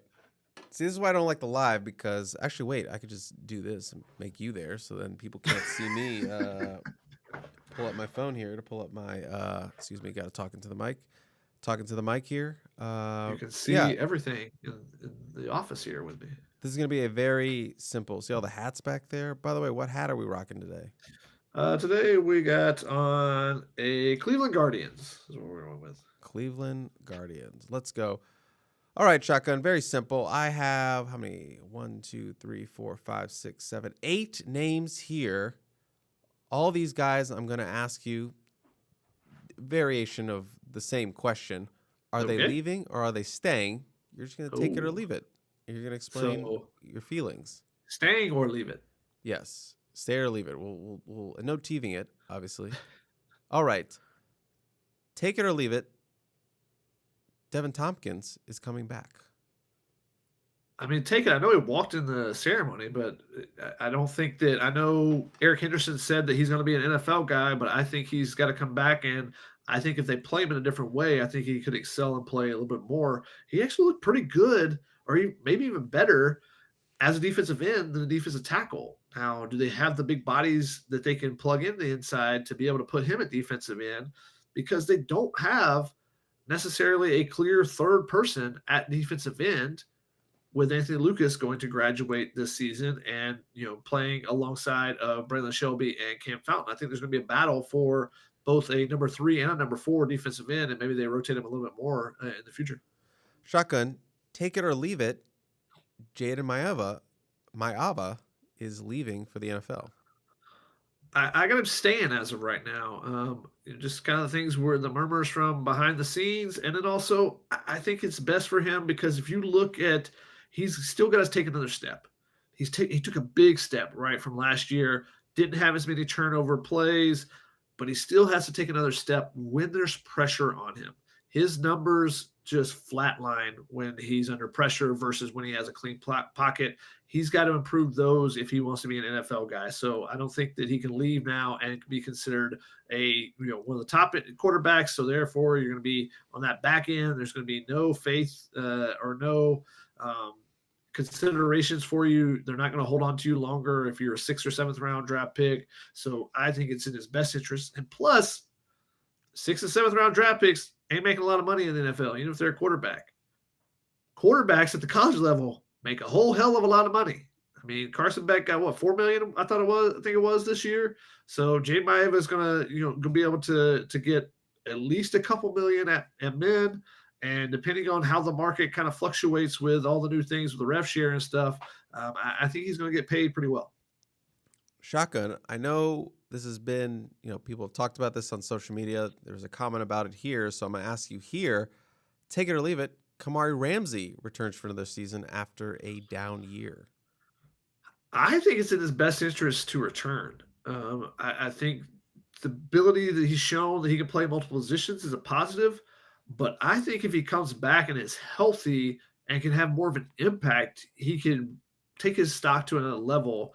I mean, going into the season, it was like, can he contend with Caleb Downs for, I think you posed this, take it or leave it to me, for all Big Ten first team? He was nowhere close to Caleb Downs. Now, obviously, he ended up playing a different position, but just the impact wasn't able to have a consistent impact there, where if you come back, again, knowing the system, being the guy that the coaching staff can trust, then I think it'd be there. But from what you guys have said, and reading the tea leaves of what you and Connor and Ryan and everyone have said, that it seems more likely you guys think he will leave. I think it would be in his best interest, and Gerard's now chiming in, he gone. So I think it would be in his best interest to return, though. Yeah, where the hell did this guy come from? He gone. Gerard, you shouldn't have declared yourself. Now everyone's going to ask you recruiting questions in there, but save it for Wednesday, buddy. Shotgun, take it or leave it. Alani Noah comes back. You got to. I mean, now there's a possibility he could get to the transfer portal, but he's not going to the NFL. He has not done enough to show that. He's got to be more consistent. He took a step there, definitely strides, but got to be more consistent. He's got to be more powerful consistently. That's his strength, and it doesn't always show up when he's out there. Shotgun, take it or leave it. Elijah Page will be back. Sorry, I'm laughing at Gerard's most recent concert. Helium. It sounds like Chunk, or not Chunk, the other guy in the brother in the Goonies. Hey, you guys. The question was Elijah Page. Elijah Page will return. Will return. I believe that is true. I will take that. I am definitely concerned because there was the overtures in the transfer portal, and left tackles are super valuable, that someone's going to be tampering isn't the word I will use, but someone's going to be back channeling to try to get Elijah Page to make a change. But I will say, this doesn't feel like the last couple years. You wouldn't have been surprised when someone took off. Like, you've been okay, wasn't expecting it, but not, or wait, not so. Let me take that back. You wouldn't have been shocked if someone took off. It just felt like there wasn't quite the same cohesive, the brotherhood, all those things that they talk about that you have with this team. I think this has been the best culture that they've had. And as Gerard often says, you don't talk about culture, you see culture. I think you've seen it more in these last couple games in particular at home, just the way that the players are reacted, the way the coaches reacted, that maybe there are a couple disgruntled people, and we're seeing some people that are hitting the transfer portal, but even those guys, you didn't see them, be it, pulling everyone else down on the sideline and stuff like that. So I think that it's less likely you're going to be shocked by someone entering the transfer portal like we were last year with Emmanuel Pregnon. Shotgun, take it or leave it. Waymon Jordan is coming back. Take it. If he was healthy the whole time, maybe he could have left, but I think he's got to get more Division I tape rather than just JUCO tape. Shotgun, take it or leave it. Braylon Shelby is coming back. I don't know where he's going. Like, another one, like, he doesn't have enough tape to prove himself as an NFL player. Could he try to get a better payday somewhere else? I mean, maybe that's a possibility.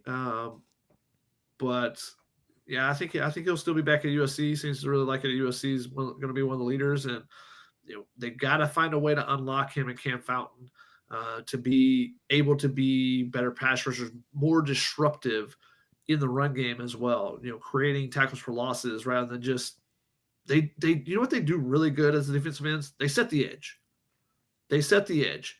They don't always collapse things down, and that's kind of the comment that Gerard mentioned, and it's a really good way to put it, that the Iowa guys mentioned in their podcast, was the soft shoulder. They do their job, but they're not pushing that. They're not pushing things, condensing things to where there's not a hole to run through. They do their job, make sure the guy doesn't get outside, but can you do that and also, push things to where the blocker squeezes into the next blocker and there's nowhere for that running back to go, and he just runs right into the line and can't get anywhere. So I think that the defensive ends need to do a better job. It's one of the probably the biggest disappointment of the season as far as a position group, and they've got to do a better job. And if they do, then that helps the defense out a lot. Shotgun, the last one. Tight end Walker Lyons will be back. I'm taking that he'll be back. I don't see.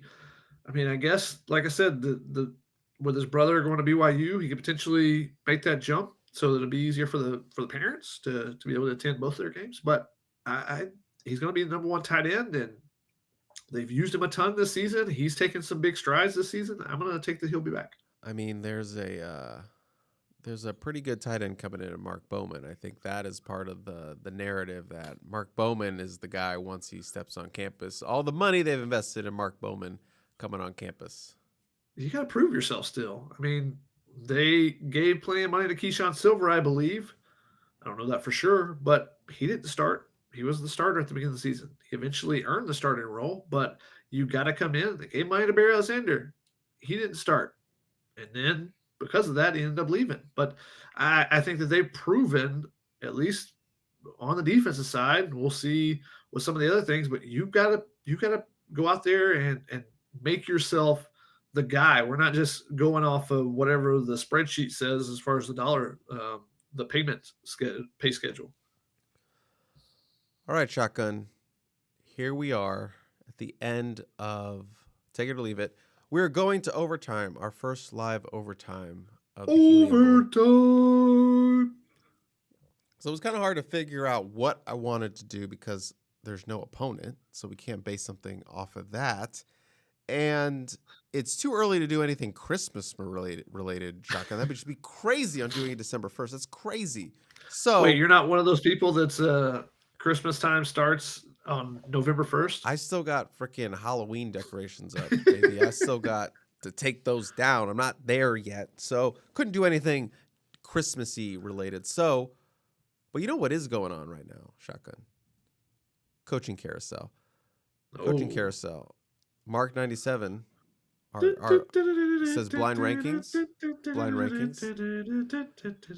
No, we're not doing a blind ranking today. Okay. Here we are. Shotgun, you're going to go through the coaching carousel right now. We're going to put you through it. Kind of similar to what we did for the Oregon Trail game. You're going to choose your own adventure as you go through the coaching carousel. Are you ready to step up? Sure. I don't know what this is entailing, but all right. You're officially Coach Spratling. Shotgun, you're officially Coach Spratling. Let's get something out of the way. Take one, you're leaving the rest. Are you a motivator coach, an X's and O's coach, or a CEO coach? Ooh, that's a good one. So this is like the video game. You got to pick your styles. Yes. I know what I would choose for you, but if I had my choice, I'd be an X's and O's guy. But I don't know. It literally is your smart enough. Literally for is that. It is literally your choice. What do you mean if I had my own choice? It is your choice. I mean, if we're choosing versus what would you be best at? Or am I just choosing? I'm just choosing, right? You're choosing what you want. Okay. This is you're building. Okay, I Coach don't know if I didn't know if we were just going off what would actually be my skill set versus what I would want my skill set to be. Sure, whatever you want. What do you want, or what do you think is both? I mean, it's probably ideal to be a CEO in today's era. Okay, so Coach Spratling is a CEO type coach. I would not be good at that, but Shotgun, anyway. Are you an offensive minded or defensive minded coach? What is your background? My background would be I would be offensive, but if we're going for the ideals, we're going for a defensive background. Okay, so you're a CEO coach with a defensive background. Shotgun, Coach Spratling. Okay, Shotgun, here is the context before we actually play the game now that we know your basics. Okay. You are in your 4th year at Trovino Tech. You went 6-6, 9-3, 10-2. You're coming off an 11-1 season. You just won your 2nd consecutive conference championship. You've earned a CFP bid. You're going to the CFP bid. You have a Heisman contender quarterback. He's not going to win it, but he'll go to New York. He'll go to New York. Free trip to New York for me. You have an All-American linebacker and an All-American defensive end to your name. This is your team. This is the basis of your team. You were winning, Coach Spratling. So you had 3 teams reach out to you during the course of the season that had midseason changes. Penn State, LSU, and Florida. Who are you listening to? Who are you piqued by? Oh, I'm listening to everybody. Got to pick one. Got to pick one. Which one am I taking? You're not taking anything right now, Shotgun. You're just picking one where you're telling your agent to pursue. Okay, gotcha. Is this an ideal each of them or them at this current time? Current time. All right, that's tough. I don't want to deal with all the governor stuff in LSU, but I still think the LSU is the best one. Oh, that's probably LSU still. All right, Shotgun, I'm going to tell you right now, you failed the entire experiment because you were supposed to say neither. I'm sticking with AD Chris Trevino at Trovino Tech. That's what you were supposed to say, Shotgun, but you Hey, failed. that's what I just said publicly. What I told my agent was see what's going on there. See how involved the governor's actually going to be down at LSU. They got tradition. I mean, they've got three guys that have already the three of the last four head coaches have won national championships there. I think that that there's a chance I can go there and win a national championship too. Okay, Shotgun. Now, rumors are starting to swirl. It's week 7. Rumors are starting to swirl. Your name's starting to be thrown out there. You were asked about team, baby. You were asked about the rumors to your connection to LSU. Your name being popped up there at your weekly press conference. What is your response to the question? Is it, I have not been in contact with LSU? Is it, I'm not focused on that right now? Do you chastise the reporter for asking about rumors? Or do you take an honest approach and you say, yeah, there has been some contact. We're taking it step by step. Right now I'm focused. Are you more honest than saying the other three? Which one are you taking? Chris, I'm a big believer in not lying. So Okay. I probably would go with the first one. I'm not in contact with them. But I also, to be honest, I probably would do this. Like, look, guys, my agent talks to a bunch of people every year because we have to talk about our assistants. We have to talk about, and I would go through a whole spiel of the agent talks to other schools all the time. So, yeah, and I think some schools are probably reaching out to me. I have not sat down and had a discussion about like wanting to leave and go anywhere else. I'm here with you guys. I'm ready to take Trovino Tech to a title. It's a triple T, baby. Trovino Tech title. That's what I'm in it for. That's what I want to do. That's what I want to be. And my players know that I'm here for them. What do we think? What do we think? Jacob writes, you get the reporter fired from CBS. I actually like what you said, but as someone said, never take the honest approach as a coach. You get killed by the media. I don't care. I'm too much of a person. I don't believe in lying. So it's either going to be a libo mission or I'm not going to comment on it. All right, Shotgun. You eventually take a secret. I believe there are coaches that don't get killed because they're honest about things. I think that there are coaches out there that can be honest and say, look, this is how things are going. And let me explain things to you. I don't think enough coaches nowadays, they're so afraid of coach speak or they're so bought into coach speak, non-coach speak, that they won't teach. Bring back the coaches that will teach in their responses, whether it be X's and O stuff or whether it be just, this is the game. This is how it's played. You guys know that. The agent's going to be, I would even say, how much my agent gets percentage-wise if I take another job? So he's talking to people out there. Even if I don't want him to talk to people, he's talking to people out there. So, like, you can be honest still, I think, and, you're going to come off as likable and personable that, if you got – some of you guys have agents, right?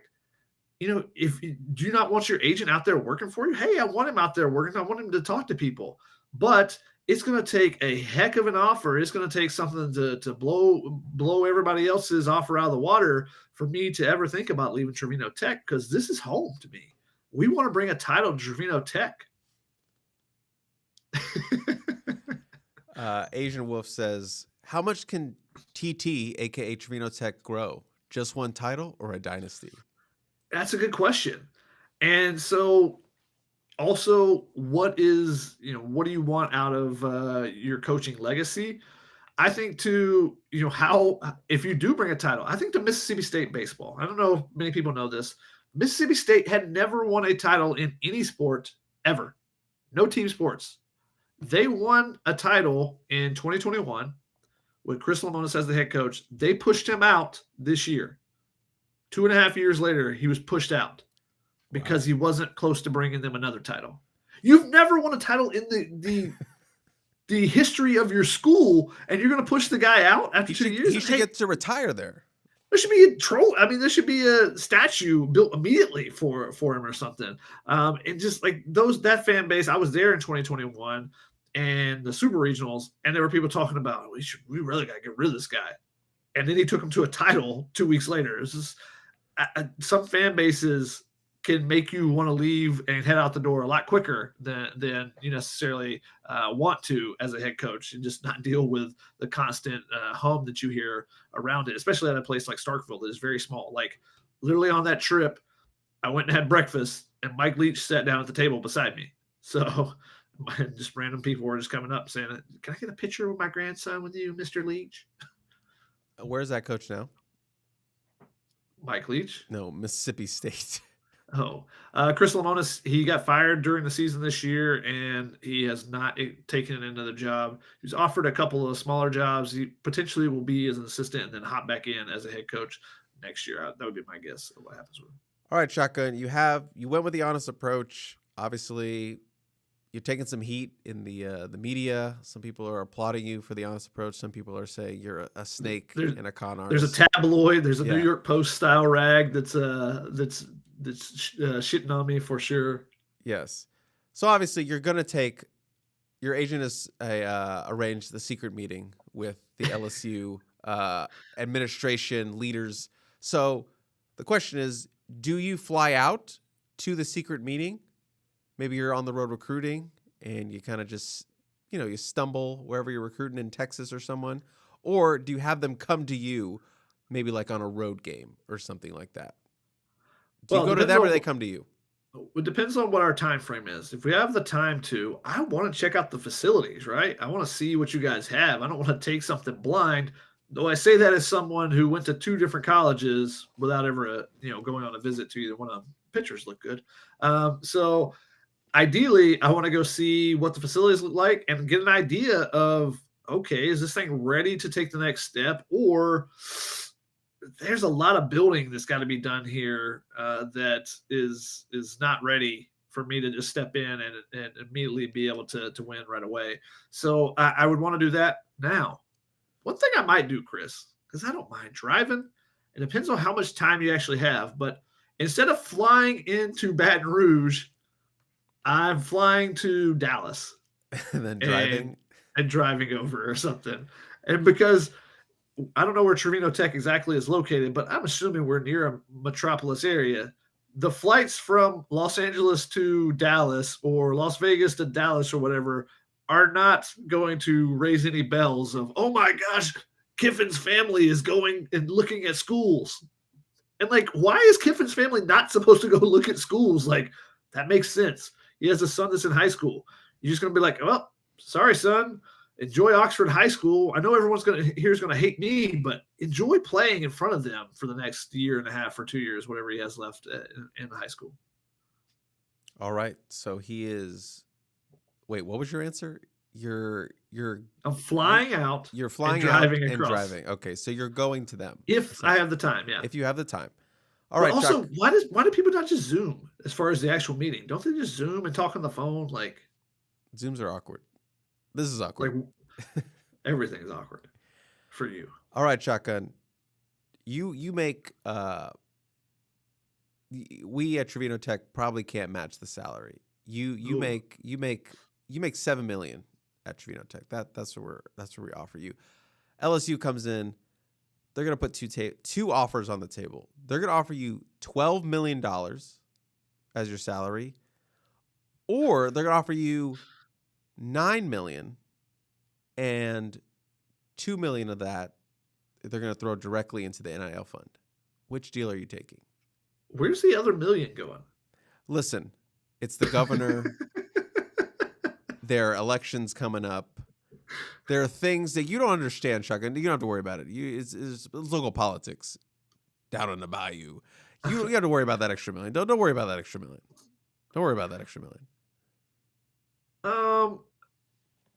Potentially you get nefarious and go with the $12 million deal and then funnel the money back through your own charitable organization. Now you're thinking like an SEC coach. Now you're thinking of actually. Yeah, you tell them that, and now they're like, "This is the guy. This is the guy."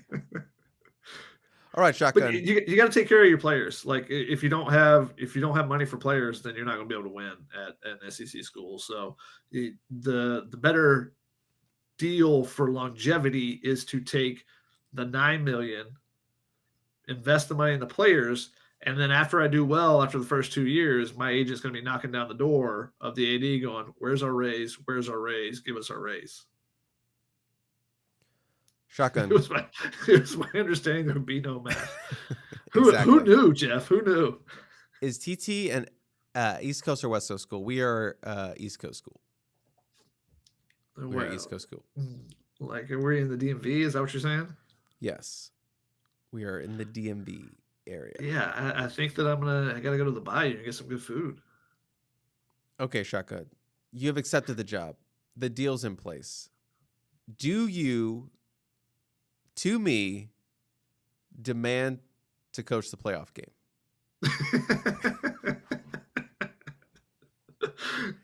Take it or leave it. I'm going to request, because Trovino Tech and LSU, we're not rivals.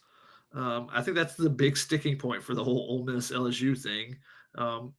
Tulane, I think with Summerall, I think he is going to continue coaching. I think it is, or one of the group of fives that's making the step up. Are we considering Trovino Tech a group of five? If so, then I'm gonna try. I'm gonna try to. I want to stick around.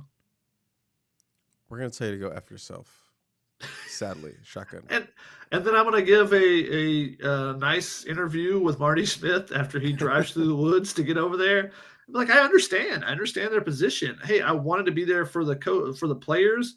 I love those players, but I understand that they have to continue moving on too. Now those players, like I said, I love them. They are family to me, and I will bring my family with me if my family wants to come. Don't mess with me, Trovino Tech. Shotgun, do you talk, call, present at a team meeting, or do you just leave? You try to get to the team meeting, but usually that always gets messed up. You gonna Brian Kelly it? You can't just walk out. That's the worst. Like, he didn't even call us. Like, you try to go in and explain it, like, guys, and I want to go to Trovino Tech and be able to be in front of my players because I'm like, hey man, I'm trying to take my Louis with me. Let's go, All Americans. There's someone drilling. There's someone drilling. They're already taking off the achievements that they're already taking off they're already getting rid of all your stuff, which kind of brings me to my next point. I don't know if you saw the photo of Lane Kiffin's like suits, like out of the office. They just threw out. Shotgun, you can only take one thing from the office because we're throwing it all out. Do you take your suits or do you take your hats? Oh, you definitely take the hats. Taking the hats? Oh wait, no, you gotta take the suits because you're gonna rewear those. They don't have insignia on them, where the hats definitely do. You know what I would take is the dog. I know there's questions about whether Juice Kiffin has made the trip to Louisiana or not. Did you see that? Did you see that retweet I had with the? Yes, that was hilarious. They expect one of us in the wreckage. Yeah, it's great. It's great. Okay, Shotgun, you said you were a defensive-minded coach, so you can only take one of them. We're at Trovino Tech. We're gonna pay up the other guys. We're gonna keep them. Do you take your offensive coordinator or any position coach on the defensive side? Offense coordinator. If I'm a defense coach, for sure. You're taking your. How do you think we're 11-1? It's not just because of this defense. We got to score some points here. So he's taking the offensive coordinator. He's getting on the plane with him. Asian Wolf said, "Do they burn couches and beds at Trovino Tech when Shotgun Spratling abruptly leaves before the playoff?" Yes, we do all of those things. Shotgun, you're on the plane. LSU still has some commitments. Who do you go see first to solidify, get face-to-face action with for their recruiting class? Do you visit the big 5-star defensive tackle or their 5-star QB commit? 5-star QB. You got to start there because he's probably the one. He's been committed the longest. He's the one that helped put this class together. He's the one that's probably the face of the program in the future. He's the one that can rally more people, more than likely. All right, Shotgun. But I'm as a defensive guy, I'm going to make sure that my 5-star defensive tackle knows we really want it. Okay, Shotgun. Last one. You're going to go portal hunting from your old stomping grounds. You can only get one. You take the All-American linebacker or the All-American defensive end. Defensive end. I need someone that can cause havoc up front. All right, Shotgun. You're at your presser. What do you emphasize to win your presser? Recruiting or national championship? At LSU, I mean, you say that the recruiting is going to lead you to the national championship. We want to recruit here. We want to win in with homegrown talent from Louisiana, and then pull some players from the Texas area because we feel like that's our backyard as well. We're going to go into Alabama. We don't care about Alabama and Auburn. We're going to go in there and get some players there as well. We're just going to make this portion of the Southeast our home territory. Anyone wants to come in here and get the best players, they're going to have to go through us to do it. Because of that, these players are good enough to take us to the promised land. All right, Shotgun. I'm on this. I got this. Yeah. He's got this. Shotgun. Thank you for what you did for Trovino Tech. 2 conference championships, school records, a lot of accomplished there, but you're dead to us. So we're burning the hats. So you know what though, Chris? I'm going to recommend a great coach to follow in my footsteps. You know, I want somebody to be the Bob Chesney behind me as Kurt Zanetti. You know, I want that to happen. Now, I'm going to steal a couple of your players, bring that All-American defensive end, and I'm probably bringing the All-American linebacker. They're my players. Well. I made those players. They're my players. But I'm going to, recommend a really good coach for you guys. All right. Well, we appreciate that, Shotgun. Thank you so much for all you did with TT. Thank you so much for all you did on this podcast. Someone keeps drilling in one of these garage things next to us. I don't know what's going on. So I give control back to you. Pick one more player. I see power. Let's go with Emmanuel Pregnon. All right. That's it. We're done. We're done. Gotcha. Gerard had a question, and I'll pose it to you as well. He said, okay, Shotgun, you're alone on a desert island. Who's your defensive coordinator? Ed Orgeron, Dave Aranda, or Clancy Pendergast?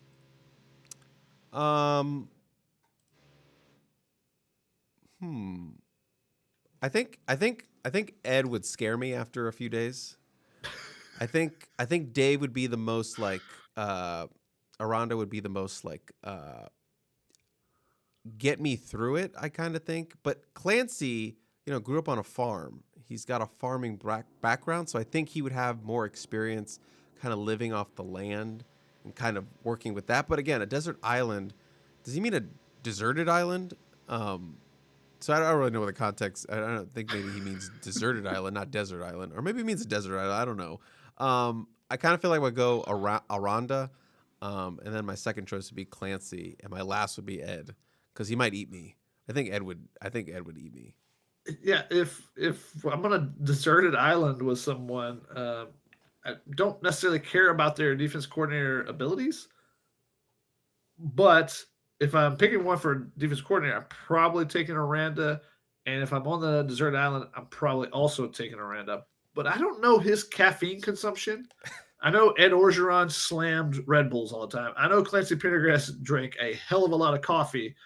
So that means if we're on a deserted island, those guys are going to be quite irritable. So I'm hoping that Dave Aranda is more of a even keel guy and doesn't, just smash caffeine all the time. So that's why he would be my pick. Gerard says Redlands guy. Chris will go Aranda. There you go. It's true. Clancy grew up from money, so that's also a good point. But didn't act like it ever. So didn't act like it ever. Cow milk. It was like dairy farms, right? That's where they made their dairy money? Farms, right? And then I think they sold dairy the land.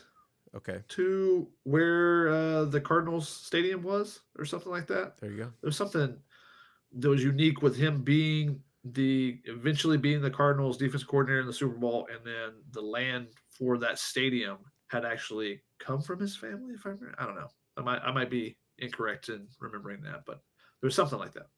Something like that. All right, Chris. Anything else? A couple shout outs. John Go for and it. his son Jack. Shotgun, you met John at the Penn State game. Yep. The guy from Georgia. Ran into him again. This was their first UCLA game, and his son's third game ever. The first two were losses, so glad they got to see a win. Shout out to Cameron, who we always get to take a selfie with him and together. So shout out to him. Saw him once again. Shout out to Adam, who came up to me on the sideline. Very big fan. Really nice meeting you. Shout out to Jeff. Always love running to Jeff. Shout out to Grant Runnerstrom, who I talked about on this podcast before. Shotgun, the former kicker that I ran into, or I sat next to on the plane back from Nebraska. Had like a 3-hour talk with him.